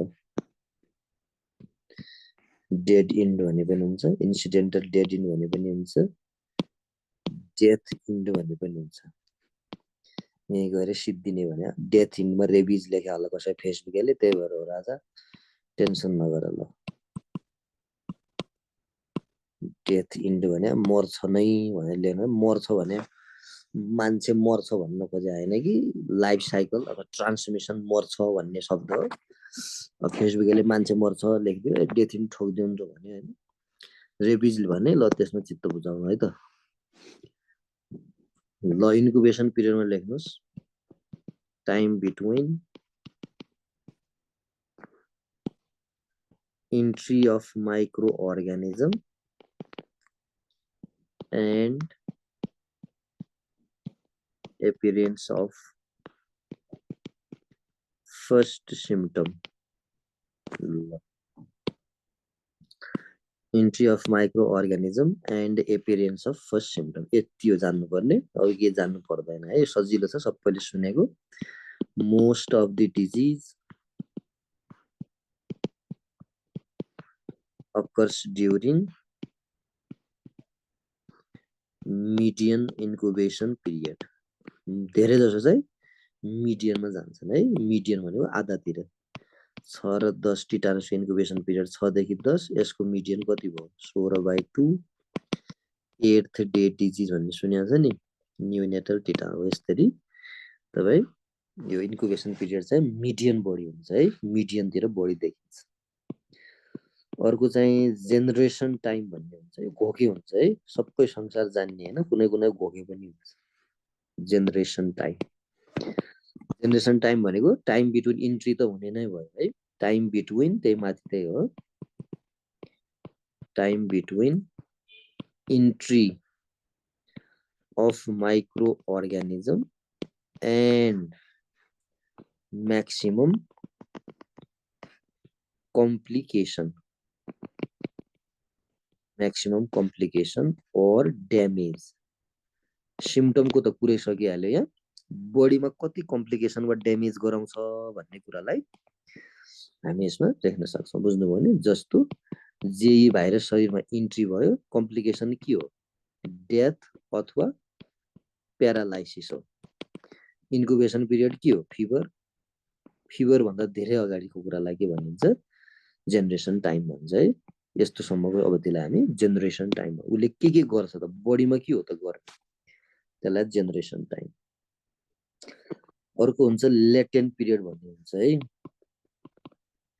लेटेन्ट पिरियड लेटेन्ट पिरियड कहिलेकाहीँ सोध्न पनि सक्छ लेटेन्ट पिरियड चाहिँ एनसीडी मा बढी युज गर भनेको छ हुन त सीडी मा युज गरे पनि हुन्छ लेटेन्ट सिप्लिस भन्ने नै हुन्छ भन्नु भने लक्षण लुकेर बसिराखेको हुन्छ सिप्लिस सारी राखेको पनि हुन्छ उलाई के देखिदैन बुझ्नु भने हैन सो यसमा हामी एनसीडी मा बढी प्रयोग गर्छौं यसलाई है त लेटेन्ट सिप्लिस भन्ने पनि सिप्लिसमा पनि युज गर्न मिल्छ भन्ने अब दुईटा कुरा टाइम बिट्विन अब यसमा इन्ट्री भन्ने चाहिँ हुँदैन है एनसीडी भनेपछि इन्ट्री त हुँदैन प्रोग्रेस सुरु भयो अफ डिजीज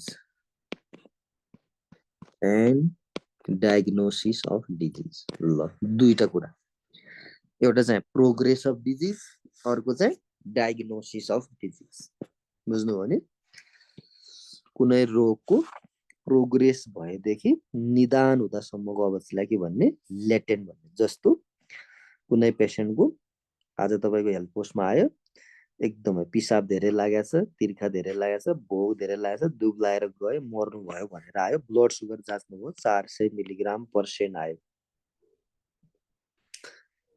बुझ्नुभयो नि पर डिएल आयो नर्मल ब्लड सुगर कति हो लेस देन 126 हो बुझ्ने हैन अब 126 देखि 400 पुगुन्जेलसम्म बीचमा जति महिना जति वर्ष वा जति दिन के हो अब हैन दिनमा त यस्तो नहोला यसलाई हामी लेटेन्ट टाइम भन्छौं डायबिटिज त यहाँ भइसक्यो मान्छेलाई तर थाहा आज भयो के बल्ल जाँच गर्यो डायग्नोसिस चाहिँ आज भयो यो टाइमलाई के भन्ने लेटेन्ट पिरियड भन्ने त्यस्तै हाइपरटेन्सन ब्लड प्रेसर जाँच्नुभयो 200/100 भेट्नुभयो नर्मल ब्लड प्रेसर 139/89 हो यो कहिलेदेखि भयो त्यो थाहा छैन यो बीचमा सपोज 1 वर्ष लाग्यो भने यही टाइमलाई लेटेन्ट त्यसैले तपाई लेटेन्ट चाहिँ बढी छ एनसीडी मा युज गर्ने भनेको छ अन्त पनि युज गरे चाहिँ हुन्छ तर एनसीडी मा बढी प्रोग्रेस र डायग्नोसिस को बीचको ग्यापलाई के भन्छ लेटेन्ट पिरियड भनेर भन्छ है अर्को चाहिँ सेरो कन्भर्जन पिरियड भन्ने हुन्छ और यसलाई हामी विन्डो पिरियड भन्ने शब्द पनि प्रयोग गर्न मिल्छ विन्डो पिरियड ल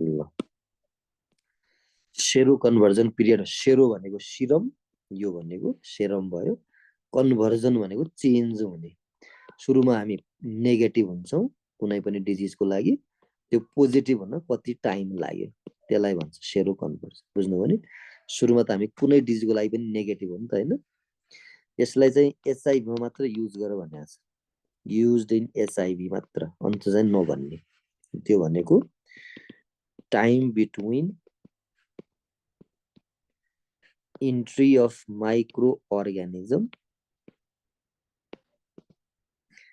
and appearance of microorganism and possibilities of appearance possibilities of laboratory diagnosis. ल तपाई चाहेर पनि डायग्नोसिस गर्न सक्नुहुन्न के त्यस्तो टाइमलाई हामी सेरो कन्भर्जन पिरियड भन्छौँ। इन एचआईभी कति हुन्छ 2 देखि 12 हप्ता हुन्छ भनेको छ, बुझिने हैन हो। यो भने के हो भने तपाईको शरीरमा एचआईभी भाइरस इन्ट्री भयो, आज सपोज तपाईलाई इन्टरभेनस के रे यो एचआईभी पेशेन्ट केयर गर्ने बेला प्रिक भयो, प्रिक हुने बित्तिकै तपाईको टेस्टले पोजिटिभ नेगेटिभ भन्न सक्दैन। तपाईलाई कम्तीमा 2 हप्ता बढीमा 12 हप्तापछि मात्र टेस्ट पोजिटिभ आउँछ। त्यस्तो जो बीचको टाइम लाग्यो यो टाइमलाई सेरो कन्भर्जन भन्छ। पहिले पहिले विन्डो भन्थ्यो, आजले सेरो कन्भर्जन एउटै हो। ल यसमा यतिकै लेखौँ, टाइम पिरियड भन्ने सकियो। यो 4-5 शब्दहरु चाहिँ लेख्नेमा आउँदैन है, यो चाहिँ एमसीक्यू मै आउँछ। अर्को सिरियल इन्टरभल भन्ने अघि लेखिसकेका छौँ है, सिरियल इन्टरभल पनि टाइममा आउँछ, अघि केस लेख्ने बेला लेखेका छौँ नि हैन, यो पनि याद गर्नु। ल यति यसमा याद गर्नुपर्ने शब्द। त्यसपछि अर्को शब्द छ जुनोटिक डिजिज भन्ने, जुनोटिक डिजिज। ल जुनोटिक डिजिज त सजिलो शब्द हो, डिजिज ट्रान्समिटेड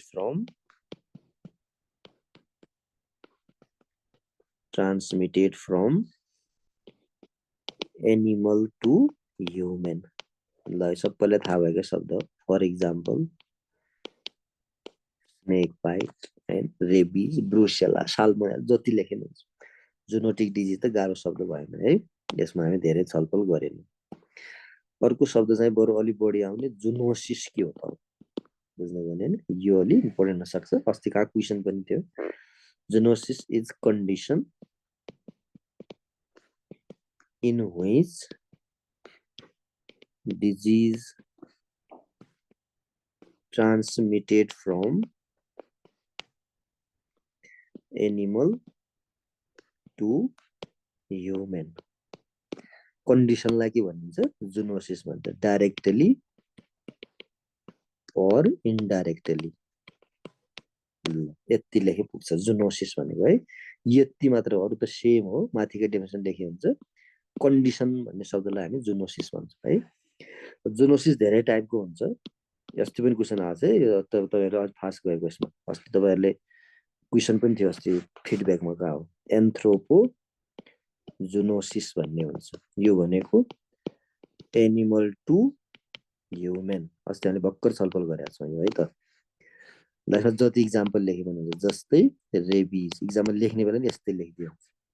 यसको उल्टा गर्ने अब जु एन्थ्रोपोसिस, यसको पनि उल्टा गर्ने ह्युमन टु एनिमल। यस्तो भयो भने के भन्छ, रिभर्स जुनोसिस भन्छ, बुझ्यो, रिभर्स जुनोसिस। यसको इक्जाम्पल टिबी भनेको छ, एकदमै राम्रो, मान्छेले जनावरलाई सजिलै टिबी सार्छ भनेको छ के। त्यसपछि अर्को दुईटैको कमन गर्ने, बुझ्नु भने एम्फिजुनोसिस। एम्फिजुनोसिस भनेको कमन, कमन भनेको animal to human and human to animal, यस्तोलाई के भन्छ एम्फिजुनोसिस। जस्तै यसमा चाहिँ ट्रिप्यानोसोमियासिस भनेको छ, यसको सबभन्दा राम्रो इक्जाम्पल ट्रिप्यानोसोमियासिस। अमेरिकन स्लिपिङ सिकनेस पनि भन्छ यसलाई, सिसी फ्लाइ भन्ने झिँगाले सार्छ, बुझ्नु भने हैन, एम्फिजुनोसिस। ल तीनटा चाहिँ मेजर हो। अब अर्को मेटाजोनोसिस भन्ने पनि हुन्छ, थप्दै गर्नुभयो भने मेटाजोनोसिस। मेटाजोनोसिस भनेको डिजिज ट्रान्समिटेड फ्रम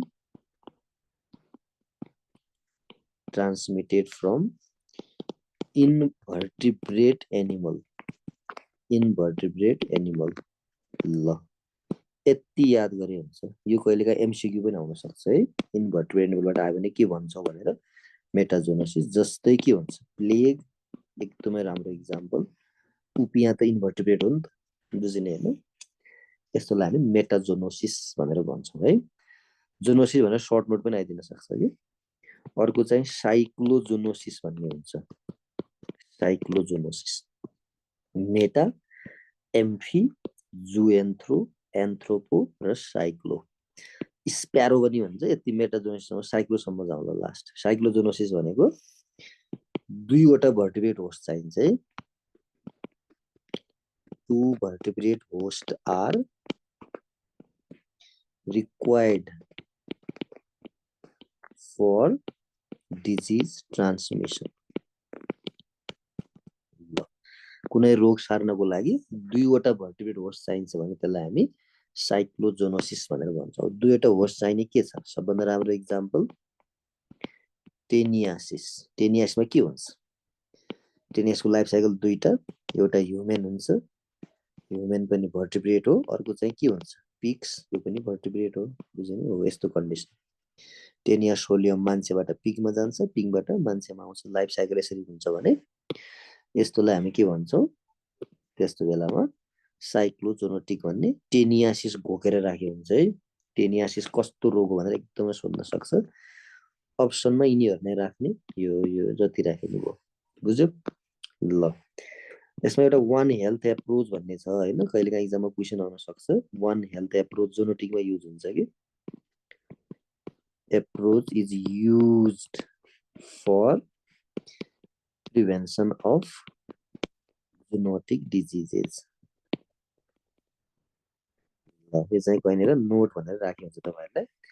आजभोलि वान हेल्थ भन्छ कि मान्छेको मात्र स्वास्थ्य हेरेर हुँदैन हैन, जनावर र चराचुरुङ्गीको स्वास्थ्य पनि राम्रो भयो भने मान्छेमा रोग आउन सक्दैन। त्यसैले जनावरलाई पनि चराचुरुङ्गीलाई पनि स्वस्थ राखौं भन्ने कन्सेप्टलाई वान हेल्थ एप्रोच भनिन्छ है त। यो अम्ब्रेला हेल्थ पनि भन्छ कसैले। अलि नयाँ शब्दहरु पनि सुनिराख्नु पर्छ। कसैले प्लानेटरी हेल्थ पनि भन्छ, प्लानेटरी हेल्थ। कसैले इन्टिग्रेटेड हेल्थ पनि भन्छ। सबै भनेको जनावर र वातावरणसँग सम्बन्धित कुराहरु जो चाहिँ मान्छेमा आउन सक्छन्, यसलाई रोक्नको लागि यसरी जानुपर्छ भन्ने छ। इडिसिडी मा अहिले वान हेल्थ भन्ने सेक्सन पनि छ है। एक्जाममा कहिले यस्तै प्रश्न पनि आइदेला कि। ल, यति कुरा गरौँ जोनोसिसमा है त साथीहरु। जोनोसिसमा यति कुरा भयो। यो लेख्ने पनि आइदिन सक्छ है, जोनोसिस भनेर सर्ट नोट है त। किनभने हाम्रो जस्तो गरिब देशहरुमा जोनोटिक डिजिज धेरै हुन्छ कि। यसरी एमसीक्यू पनि आछ। गाउँघरमा सबभन्दा बढी देखिने रोग के हो भनेर यही लाउने है त राइट आन्सर। गाउँघरमा जोनोटिक डिजिज बढी देखिन्छ। ल, अब अर्को शब्द चाहिँ अर्को लटको शब्द भनौँ न, सर्भिलेन्स। एकदमै सोध्ने शब्द, पटक पटक सोध्या पनि छ एमसीक्यू मा है त। सर्भिलेन्स के हो भनेर। ल, यसमा त के छ कि हेर्छौँ हो, नत्र फेरि एम्फी भनेको कमन। एम्फी भनेको मान्छेबाट जनावरमा पनि जाने, जनावरबाट मान्छेमा पनि आउने। बुझ्नु भने जनावरमा ट्रिप्यानोसोमियासिस छ भने मान्छेमा सार्दैन भयो सिसी फ्लाइले। मान्छेमा छ भने त्यो मान्छेलाई टोकेर उता गएर जनावरलाई पनि स्लिपिङ सिकनेस गराइदिन सक्छ। त्यस्तोलाई भन्छ।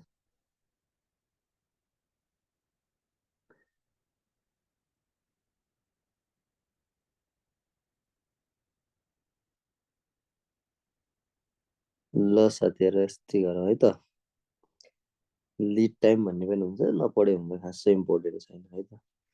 लीड टाइम भनेको डायग्नोसिस गर्न जाने युजुअल समय र उसको पोसिबल समयको बीचमा ग्याप छ भने लीड टाइम हुन्छ। डायग्नोसिस गर्न चाँडै पनि हुन्थ्यो तर ऊ ढिला गयो, जति चाँडो गयो त्यो टाइमलाई चाहिँ लीड टाइम भन्छ। स्क्रिनिङमा युज हुन्छ। सर्भिलेन्समा लेख्नुस् कन्टिन्युअस स्क्रुटिनी। ल, यो शब्द चाहिँ यादै गर्नु होला है। स्क्रुटिनी और वाच ओभर। वाच ओभर भने हेर्ने। कन्टिन्युअस स्क्रुटिनी और watch over of any disease or event, घटना पनि हुन सक्छ, for public health action। public health action केही गर्नको लागि अथवा डिजिज प्रिभेन्सन गर्नको लागि भने खास पब्लिक हेल्थ एक्सन भने कुनै रोग वा घटनालाई स्क्रुटिनी भने निगरानी हो है, जसलाई थाहा छैन। नियमित निगरानीमा राख्नुलाई के भनिन्छ? सर्भिलेन्स भनिन्छ है। अब्जेक्टिभ के हो भनेर क्वेसन आउला। अब्जेक्टिभ अफ सर्भिलेन्स चाहिँ हेल्थ प्लानिङ, योजना बनाउने। अर्को चाहिँ डिजिज प्रिभेन्सन। दुईटाको लागि यस्तो गरिन्छ है। डिजिज प्रिभेन्सन दुईटा कामको लागि हामी जहिले पनि सर्भिलेन्स गर्छौँ है। सर्भिलेन्स तीनटा हुन्छ, एउटा एक्टिभ छ दुईटा लेखिने हुन्छ, अर्को चाहिँ प्यासिभ। प्यासिभ भित्रै सेन्टिनल पनि लेख्न मिल्छ, दुईटा सर्भिलेन्स भनौँ न स्पेसली। एक्टिभ भनेको चाहिँ कुनै डिजिजको लागि स्पेसल फोकस गरेर काम गर्ने, प्यासिभ भनेको नियमितबाट गर्ने है। एक्टिभ कहिले गर्छ भन्ने क्वेसन आउन सक्छ हैन। एक्टिभ चाहिँ कहिले गर्छौँ हामी, ड्युरिङ डिजिज इलिमिनेसन और इराडिकेसनमा गरिन्छ हैन। एक्टिभ चाहिँ जस्तै एएफपी सर्भिलेन्स अहिले एकदमै कमन है त। पोलियो के छ, फर पोलियो, पोलियो चाहिँ अहिले इराडिकेसन फेजमा छ। कतै पोलियो फेला पर्छ कि भनेर हामी खोजेको खोजे गर्छ, गएको गए गर्छ, बुझ्नुभयो। यस्तोलाई हामी एक्टिभ सर्भिलेन्स। सबै बेला यो पोसिबल छैन, लास्ट आवरमा चाहिँ यो गर्नै पर्छ, बुझ्यो। प्यासिभ भनेको थ्रु कहाँबाट गर्ने, रुटिन इन्फर्मेसन, नियमित सूचनाबाट गर्यो भने त्यसलाई हामी के भन्छौँ, प्यासिभ भन्छौँ है। थ्रु रुटिन इन्फर्मेसन, जस्तै एचएमआइएस एकदमै राम्रो इक्जाम्पल। एचएमआइएस कस्तो सर्भिलेन्स हो भनेर क्वेसन आउनु पनि सक्छ है त। अर्को चाहिँ सेन्टिनल भन्ने हुन्छ। सेन्टिनल भनेको फ्रम स्पेसिफिक हेल्थ फेसिलिटी, सबैबाट गर्नु परेन, तोकेकोबाट गर्ने, अफ सबैको पनि गर्नु परेन। क्लासिफाइड डिजिज, क्लासिफाइड डिजिज ल तोकेको स्वास्थ्य संस्थाबाट तोकेका रोगको मात्र गर्यो भने त्यसलाई हामी सेन्टिनल भन्छौँ, बुझ्यो नि हैन। यसको सबभन्दा राम्रो इक्जाम्पल हो युआर्स, यो घोगे पनि हुन्छ। युआर्स कस्तो सर्भिलेन्स हो भने युआर्सलाई हामी सेन्टिनल भन्छौँ है त। अब किन गर्छ भने समुदायमा रहेका टोटल केसको लागि के गर्छ भने पनि सेन्टिनल लाउनु होला। मिसिङ केसको लागि पनि के गर्छ भने सेन्टिनल लाउनु होला। हिडन केसको लागि के गर्छ भन्ने क्वेसन आयो भने सेन्टिनल लगाउने है। यो इक्जाममा एकदम सोध्छ। सेन्टिनल हामी हराएका बिरामी खोज्नको लागि बढी प्रयोग गर्छौँ, बुझ्यो नि हैन। कतै अस्पताल गए कि भनेर अस्पतालको डाटा हेर्छौँ हामी, अर्ली वार्निङ सेन्टर रिपोर्टिङबाट त्यसको डाटा हेरिराखेका हुन्छ, बुझ्यो नि हैन। यसमा क्वेसन यस्तो आउँछ बढी जसो है। सर्भिलेन्सहरूको बारेमा लेख त नआउला, डेफिनेसन लेखेर यो चाहिँ यतापट्टि चाहिँ एमसीक्यू लागि ल सर्भिलेन्समा यति लेखौँ है त। यो सेन्टिनलमा एकदमै याद गर्नु होला है, क्वेसन आउन सक्छ। अरू कुरा चाहिँ एचएमआइएसमा होला, अर्ली वार्निङ रिपोर्टिङ सिस्टम, यताउति के हो भनेर एचएमआइएसतिर पनि हेर्नु है त। ल अर्को शब्द छ क्वारेन्टिन भन्ने।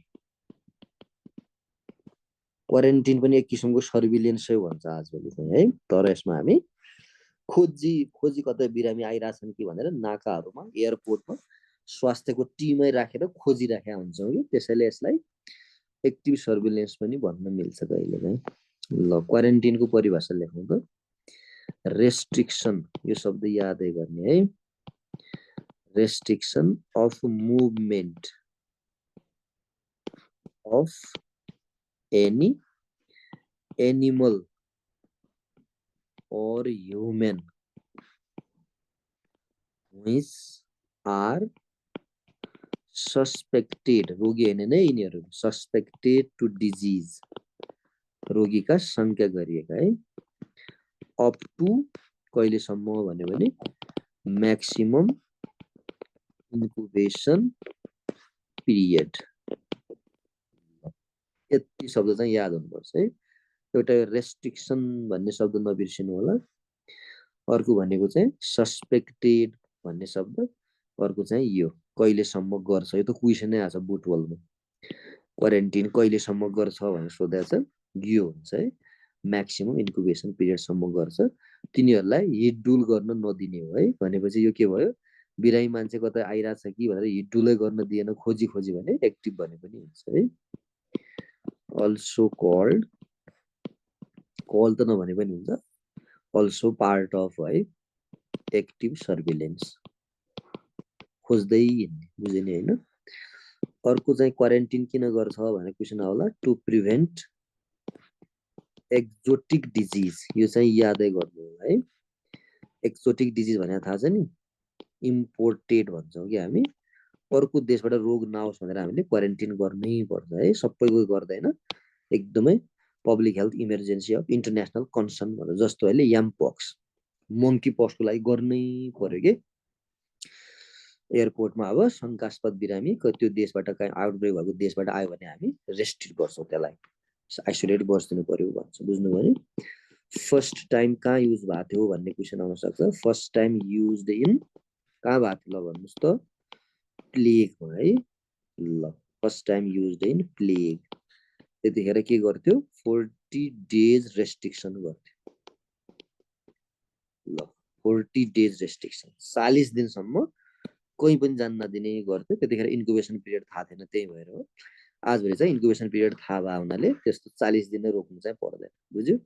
ल यो चाहिँ क्वारेन्टिन हो। क्वारेन्टिन र सर्भिलेन्स अलि फरक छ है। त्यसपछि अर्को शब्द छ आइसोलेसन भन्ने शब्द छ। आइसोलेसन पनि यस्तै रेस्ट्रिक्सन नै हो, तर यसमा सेपरेसन अफ डिजिज्ड, रोगी नै हो है, diseased person of infectious origin, infectious हुनुपर्छ है, अरूमा गर्नु परेन, इन्फेक्सियस ओरिजिन अप टु, यो चाहिँ अप टु भनेपछि एकदम इम्पोर्टेन्ट है, यो पछि up to maximum period of, कहिलेसम्म, maximum period of communicability, maximum period of communicability. ल कम्युनिकेबिलिटीको म्याक्सिमम पिरियडसम्म हामी यसलाई आइसोलेसन राख्नुपर्ने हुन्छ। आइसोलेसन कहिलेसम्म राखिन्छ भनेर क्वेसन आउला, राइट आन्सर यो लाग्नु होला है। यो चाहिँ कस्तो मान्छेलाई राख्छ भने इन्फेक्सियस पनि स्पेसली ह्युमन टु ह्युमन सर्नेलाई मात्र राख्नुपर्छ है, पर्सन टु पर्सन भनौँ न, नत्र राख्नु पर्दैन है त। जस्तो डेङ्गी पनि इन्फेक्सियस कम्युनिकेबल त हो, तर मान्छेबाट मान्छेमा त सर्दैन नि होइन, त्यस्तोमा आइसोलेसन नै गरिहाल्नु परेन। ल यति लेखौँ आइसोलेसन। अब कम्युनिकेबिलिटीले के जनाउँछ भनेर सोधेको छ एकचोटि होइन। Communicability indicates secondary attack rate. ल यो पनि याद गरे हुन्छ। सेकेन्डरी एट्याक रेट भने के हो भने कम्युनिकेबिलिटी, कम्युनिकेबिलिटी भने के हो भने सेकेन्डरी एट्याक रेट है त। ल अर्को यस्तै शब्द छ स्क्रिनिङ भन्ने शब्द।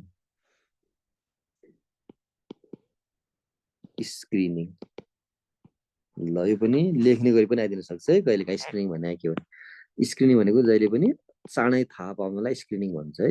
Early identification of any disease, early identification of any disease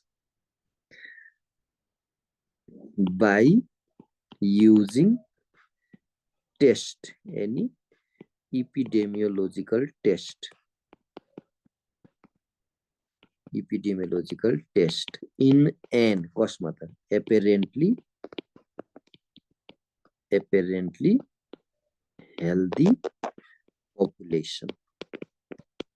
शब्दहरू एकदम मिल्या हुनुपर्छ है इक्जाम, नत्र मार्क्स दिँदैन। अर्ली आइडेन्टिफिकेसन भन्ने शब्द एउटा नबिर्सिनु होला।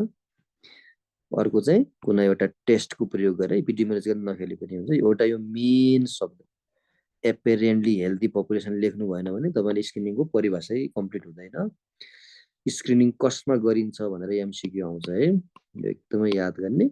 राइट आन्सर हुन्छ एपेरेन्टली हेल्दी, हेल्दी पनि हुँदैन डिजिज पनि हुँदैन, एपेरेन्टली हेल्दी, बुझ्यो। त्यसमा हामी के गर्छौँ, स्क्रिनिङ गर्छौँ, बुझ्यो नि। ल अब स्क्रिनिङमा चाहिँ इन स्क्रिनिङ सेन्सिटिभिटी भन्ने हुन्छ। सेन्सिटिभिटीले चाहिँ के गर्छ, ट्रु पोजिटिभ जनाउँछ। अर्को स्पेसिफिसिटी भन्ने हुन्छ, यसले के गर्छ, ट्रु नेगेटिभ भन्छ। स्क्रिनिङमा यो जहिले पनि इम्पोर्टेन्ट हुन्छ है। रोगीलाई रोगी नै भन्ने सेन्सिटिभिटी भयो, निरोगीलाई निरोगी नै भन्ने स्पेसिफिसिटी भयो, बुझ्नु भने होइन। अब तपाईँ यो चाहिँ ट्रु पोजिटिभ ट्रु नेगेटिभ भयो, यसको उल्टा के हुन्छ, फल्स पोजिटिभ भने के हो भनेर गण्डकीमा सोधेको छ एकचोटि। फल्स पोजिटिभ भनेको रोग छैन तर तपाईले छ भन्नुलाई के भनिन्छ फल्स पोजिटिभ भन्छ है यति याद गरे हुन्छ गण्डकीमा क्वेशन आछ एउटा बिरामी आयो हेल्थ पोस्टमा रोग त थिएन तर औषधि दिएर पठाउनु हो भने के भयो फल्स पोजिटिभ भने त्यही रोग छ के रे छैन तर तपाईले हो भनेर औषधि दिनु भने फल्स पोजिटिभ यो हुनु हुँदैन अल्सो फल्स नेगेटिभ भन्ने हुन्छ फल्स नेगेटिभ भनेको रोग छ तर तपाईले छैन भनेर घर पठाउनु भयो छैन भन्नुभयो खासमा चाहिँ रोगी थियो फल्स नेगेटिभ समुदायको लागि कुन खतरा हुन्छ भन्ने क्वेशन आयो भने यही हुन्छ खतरा रोग हुँदा हुँदै पनि तपाईले छैन भन्नुभयो भने यो मान्छे चाहिँ गाउँमा गएर रोग सार्ने भयो कि रोग नभइकन छ भन्नुभयो भने बढीमा यसले औषधि खाला उलाई मात्रै घाटा लाग्यो यसमा एउटालाई मात्रै घाटा लाग्छ यसले चाहिँ समुदायलाई नै घाटा लाग्छ त्यसैले गर्दा सबभन्दा खतरनाक समुदायमा फल्स नेगेटिभ हुन्छ गण्डैको पेपर हेर्नु होला रोग थिएन तर तपाईले औषधि दिनुभयो भने फल्स पोजिटिभ भयो रोग थियो तर औषधि नदिकन छैन भनेर पठाइदिनु भने फल्स नेगेटिभ भयो फल्स नेगेटिभ कहिले पनि समुदायमा हुनु हुँदैन यसले रोग सार्दिन्छ कि खतरा यो हो है त ल कुन स्क्रिनिङ राम्रो हुन्छ भन्ने क्वेशन आउन सक्छ हैन बेस्ट स्क्रिनिङ चाहिँ हामी हाई रिस्क स्क्रिनिङलाई भन्छौँ है यो पनि याद गर्नु राम्रो स्क्रिनिङ एप्रोच के हो भने हाई रिस्क स्क्रिनिङलाई हामी राम्रो स्क्रिनिङ एप्रोच मान्छौँ किनभने अब सबैमा गर्न सकिँदैन जो जोखिममा छ उसको मात्रै जाँच्ने उसैलाई उपचार गर्नु पर्यो सो बेस्ट स्क्रिनिङ प्र्याक्टिस कुन हुन्छ त इपिडेमियोलोजीमा भन्यो भने हाई रिस्क लाउनु होला है यो घोकेर राखे हुन्छ स्क्रिनिङ धेरै थरी हुन्छ high risk screening multi stage screening individual screening हैन ग्रुप स्क्रिनिङ मास स्क्रिनिङ हैन धेरै थरीका हुन्छन् तर हामीले जहिले पनि हाई रिस्क स्क्रिनिङलाई फोकस गर्छौँ बुझ्यो ल स्क्रिनिङमा यति शब्द याद गर्नु होला इक्जामको लागि एमसीक्यूको लागि एकदमै इम्पोर्टेन्ट यो दुईटा हो है यो यादै गर्नु होला ठ्याक्कै रोग थिएन छ भनेर पठाउनु भयो भने फल्स पोजिटिभ रोग थियो तर छैन भनेर पठाउनु भने फल्स नेगेटिभ यो ठ्याक्कै यो नेपालीमा याद गरे हुन्छ है गण्डकीमा ठ्याक्कै सोधेको छ यो क्वेसन ल अब लास्टतिर पनि छौँ हामी सिद्ध्याउँदैछौँ लास्ट शब्द पनि हैन यो शब्द जति बढी पनि हुन्छ सजिलो शब्द आफै हेर्नुहोस् न बुझेन भने भन्नु होला मैले जानेको छ भने म भनिदिन्छु है त ल लास्ट शब्द गरौँ लास्ट लट भन्नुहोस् न कन्ट्रोल भन्ने शब्द हुन्छ एउटा कन्ट्रोल भनेको to keep a disease in certain limit ल कुनै पनि रोगलाई लिमिटमा राख्नुलाई के भन्छ भने कन्ट्रोल लिमिट भन्ने शब्द याद गर्नु होला रिड्युस के हुन्छ यसमा इन्सिडेन्स अर्को चाहिँ रिड्युस प्रिभ्यालेन्स दुईटै घटेकोलाई के भन्छ भने कन्ट्रोल भन्छ जस्तै टिबी बुझ्नुभयो नि एसटिआई एचआइभी के छ अलिअलि घटेको छ नि हैन यस्तोलाई हामी कन्ट्रोल भन्छौँ यस्तो लेख्नेमा आउँदैन है एमसीक्यू नै आउँछ अर्को शब्द छ इलिमिनेसन भन्ने शब्द यो पनि एकदम सोधिराख्ने शब्द हो है इलिमिनेसनमा याद गर्नै पर्ने यो शब्द याद गर्नु interruption of mode of transmission यसलाई हामी के भन्छौँ इलिमिनेसन भनेर भन्छौँ है यसमा के हुन्छ अर्को very few number of cases थोरै मात्र बिरामी देखिन्छन् देखिन चाहिँ देखिन्छन् अर्को के हुन्छ नो पब्लिक हेल्थ प्रब्लम धेरै समस्या पनि हुँदैन बुझ्नुभयो नि हैन अलिअलि देखिराखेको हुन्छ न्यू पब्लिक हेल्थ प्रब्लम के अरे नो पब्लिक हेल्थ प्रब्लम अर्को के हुन्छ लेस देन 1 केस पर मिलियन भाषामा भयो के अरे नम्बरमा भन्यो भने अब सबैमा त मिल्दैन टिबीमा चाहिँ बरु मिल्छ अब डिजिज सोध्यो भने चाहिँ अब नम्बरमा सोध्यो भने लेस देन 1 केस पर मिलियन हुन्छ तर इलिमिनेसनको परिभाषा डिजिज अनुसार फरक हुन्छ है ल्याप्रोसीको छुट्टै टिबीको छुट्टै सबैको फरक फरक हुन्छ यो चाहिँ टिबीमा संयोगवश मिल्छ यो क्वेसन पनि आछ त्यही भएर टिबी इलिमिनेसन भनेको के मिलियन भने 10 लाख हो है फेरि 6 वटा शून्य हुनु पर्यो कि मिलियनमा चाहिँ ल यसलाई हामी इलिमिनेसन भन्छौँ इलिमिनेटेड डिजिज के छन् भनेर बरु यस्तो क्वेसन आउन सक्छ इलिमिनेटेड इन नेपाल के छन् त ल थाहा छ नि ल भन्नुहोस् त eliminated in Nepal trachoma Asian elimination 2018 मा, त्योभन्दा अगाडि ल्याप्रोसी 2010 मा, नियोनेटल टिटानस हैन, यस्तो याद गरेर राख्ने सोध्छ यो ठ्याक्कै 2005 मा। ल त्यस्तै टु बी इलिमिनेसन टार्गेट के छ त अब बुझ्नुभयो नि। टु बी इलिमिनेसनको टार्गेटमा के छ अब रिसेन्ट लेख्नुस्। मलेरिया रिसेन्ट हो 2025 भनेको छ। मिजल्स रिसेन्ट इलिमिनेसन भनेको छ 2026 बुझिने हैन। लिम्फेटिक फिलारियासिस भनेको छ 2030। कालाजार भनेको छ 2030 बुझिने हैन। हो यस्तो डिजिज चाहिँ टु बी इलिमिनेसन टार्गेट राखेका रोगहरू भनेर तपाईले यो पनि घोक्नु होला है। यो अब यो त घोक्ने कुरा भयो, ठ्याक्कै सोधिदिन्छ है कहिलेकाहीँ। यो रिसेन्ट इलिमिनेसन भने एकचोटि मिजल सोधेको छ, अब आज मिजल भन्दा अगाडि मलेरिया गइसक्यो हुनाले यसरी लेख्न सक्नुहुन्छ है। अब यसमा अरु के छ भने थप्ने छैन, कमन डिजहरू यिनीहरुमै है। लास्ट शब्द, आजको लास्ट शब्द इराडिकेसन भन्ने शब्द गरौँ है त। इराडिकेसनमा प्रयोग हुने शब्द हो एक्सटर्मिनेसन or termination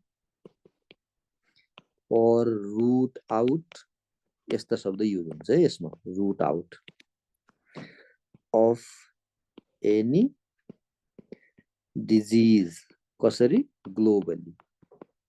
ल संसारभरि इराडिकेसन भन्ने शब्द कुनै देशमा युज हुँदैन, संसारभरि त्यो रोग हुनु भयो। अब यसमा जे पाए त्यो लेख्न मिल्दैन, सबैलाई थाहा छ स्मल पक्स मात्र लेख्ने है। 1980 मे 8 मा यो डेटै घोके पनि हुन्छ स्मल पक्स। अर्को चाहिँ P2 पोलियो, प्यारल P2 पोलियोलाई पनि लेख्न मिल्छ 2015 मा भयो। P3 पोलियो पनि लेख्नु होला, अलि गाह्रो सोध्यो भने P3 पोलियो यो चाहिँ 2019 मा बुझ्नुभयो नि। ल इराडिकेसन भएको डिजिज चाहिँ स्मल पक्स हो। कहिलेकाहीँ यिनीहरु पनि हाल्दियो भने हो भन्दा गलत हुँदैन है, हो नै भनेको छ। अब टार्गेट के छ त अब टार्गेटेड टु बी इलिमिनेसन भन्यो भने अब हाम्रो लागि सबैको लागि जान्नै पर्ने भनेको P1 पोलियो, प्यारालाइटिक पोलियो भन्छ है। प्यारालाइटिक पोलियो चाहिँ टार्गेट हो 2026 भनेको छ है त। यो पनि इन्ड गेम स्ट्र्याटेजी सेकेन्ड भन्ने छ, त्यसले चाहिँ 2026 मा गरेर 30 मा चाहिँ एसडिजी सँगै संसारभरि इराडिकेट घोषणा गर्ने भनेको छ। अहिले अफगानिस्तानमा पोलियो छ, अन्त त छैन हेर्नुहोस् हैन। सो P1 पोलियो चाहिँ टार्गेट हो। अब यसमा चाहिँ कसैले अब यो गुइना वामलाई पनि राखेको छ हैन। यो चाहिँ हामी कहाँ हुँदैन, गुइना वोम डिजिज भन्ने इन्डियासम्म हुन्छ, यसलाई पनि इराडिकेसनको लक्ष्य राखेको छ। ल यसरी तपाईहरु यो इराडिकेसनमा पनि यो एउटा यो याद गर्नुपर्ने, एउटा चाहिँ यो बुझ्यो नि। ल साथीहरु आज यति गर्छौं, यसमा अर्को क्लास हुन्छ। तपाईहरु के छ भने भन्नु होला, के शब्द छ भने भन्नु होला। कमन शब्द आइसक्यो, अप्ठ्यारो शब्दहरु। सजिलो शब्द चाहिँ अब इन्सिडेन्स के हो, प्रिभेलेन्स के हो भन्ने छ। न्यू केस, टोटल केस यस्तो भन्ने सुनेकै कुरा हो। इन्डेमिक के हो भन्ने छ, usual occurrence endemic, unusual epidemic, global समस्या भयो भने पेन्डेमिक हैन। एकदम कमन शब्दहरु छ।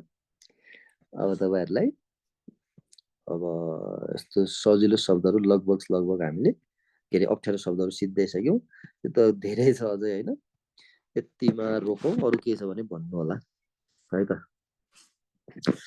एपिडेमिक इन्भेस्टिगेसन भन्नुभएको थियो एकजना साथीले। एपिडेमिक इन्भेस्टिगेसन डिजास्टर म्यानेजमेन्ट भन्ने एउटा टपिक छुट्टै छ हेर्नुहोस् हैन। त्यो यसमा भ्याइदैन, छुट्टै दिन पढाउला त्यो म है त।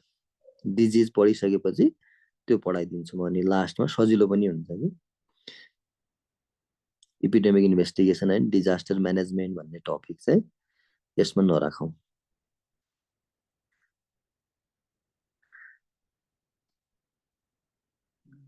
ल के छ भने भन्नु, नत्र अब बिदावादी गरौँ। इराडिकेसन भनेको एक्सटर्मिनेसन, यो शब्द यादै गर्नु पर्यो। रुट आउट, टर्मिनेसन हैन, यस्तो शब्द ग्लोबली हुनु पर्यो। तर नेपालमा इराडिकेसन भन्ने शब्द खासै युज हुँदैन। ग्लोबल भयो भने नेपालमा पनि भन्न मिल्यो। टार्गेटमा चाहिँ प्यारालाइटिक पोलियो है, P1 पोलियो, P1 पोलियो अथवा प्यारालाइटिक पोलियो भन्छ यसलाई। टाइप 1 भन्नुस् न, टाइप 1 भन्ने हुन्छ। यिनीहरुलाई टाइप 2 यसलाई टाइप 3 P1 P2 P3 भन्ने पनि हुन्छ हैन यसरी याद गर्नु होला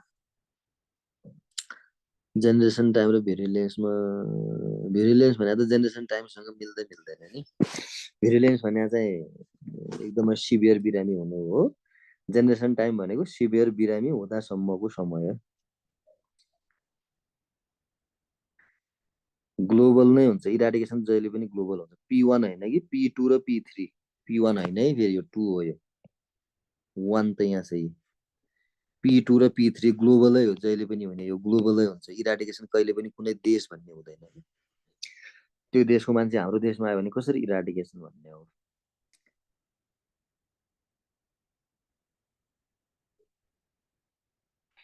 एपिडेमियोलोजी बेसिक एपिडेमियोलोजी सकियो यसमा कति वर्ष के छ भने भन्नु होला नि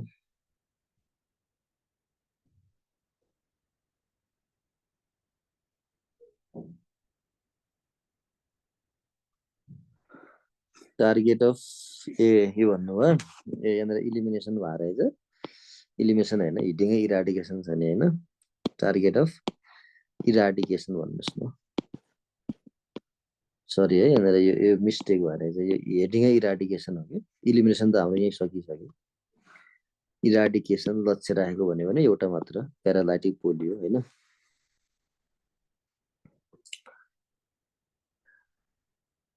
ल लगभग कमन कुरा आइसक्यो बेसिक एपिडेमियोलोजीको एउटा डिजास्टर म्यानेजमेन्ट एपिडेमिक इन्भेस्टिगेसन भन्ने टपिक त्यो चाहिँ छुट्टै पढौँला अरू के तपाईँहरूले पास्ट क्वेसन अथवा केही त्यस्तो आएको छ केही छ भने ल्याउनु होला नि एकछिन भोलि पनि छलफल गरौँला है सर्भिलेन्स भनेको निगरानीमा राख्ने हो कि कुनै पनि रोग वा घटनालाई नियमित निगरानीमा राख्ने त्यसलाई हामी सर्भिलेन्स भन्छौँ है कुनै घटनालाई रोगलाई नियमित निगरानीमा राखी जनस्वास्थ्य समस्या हुनबाट बचाउन गरिने इन्टरभेन्सनलाई सर्भिलेन्स भनिन्छ यसको उद्देश्य स्वास्थ्य योजना बनाउनु र रोगको रोकथाम गर्नु हो नेपालीमा लेखे पनि हुन्छ कुनै पनि रोगलाई निगरानीमा राख्ने निगरानीमा केले राख्ने हो डाटाबाट राख्ने हरेक दिन कतै आइहाल्यो कि हेरिराख्ने बुझ्नुभयो जस्तो पोलियो आयो कि भनेर थाहा पाउन कतै प्यारालाइसिसको बिरामी आयो कि हेर्नु पर्यो नि हैन हो त्यस्तोलाई भन्छ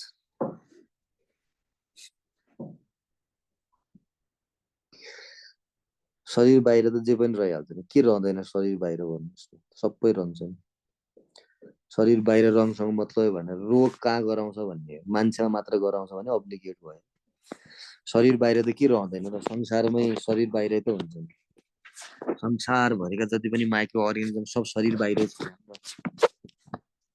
भन्छ राजा त्यसैले शरीर बाहिरसँग मतलब भएन बाहिरबाट हाम्रो शरीरमा आउने हो कि ल सबै साथीहरूलाई नमस्कार गुड नाइट अब हामी भोलि भेट्छौँ यसमा अर्को क्लास हुन्छ सबैजनालाई सुनिदिनु भएकोमा धन्यवाद केही छ भने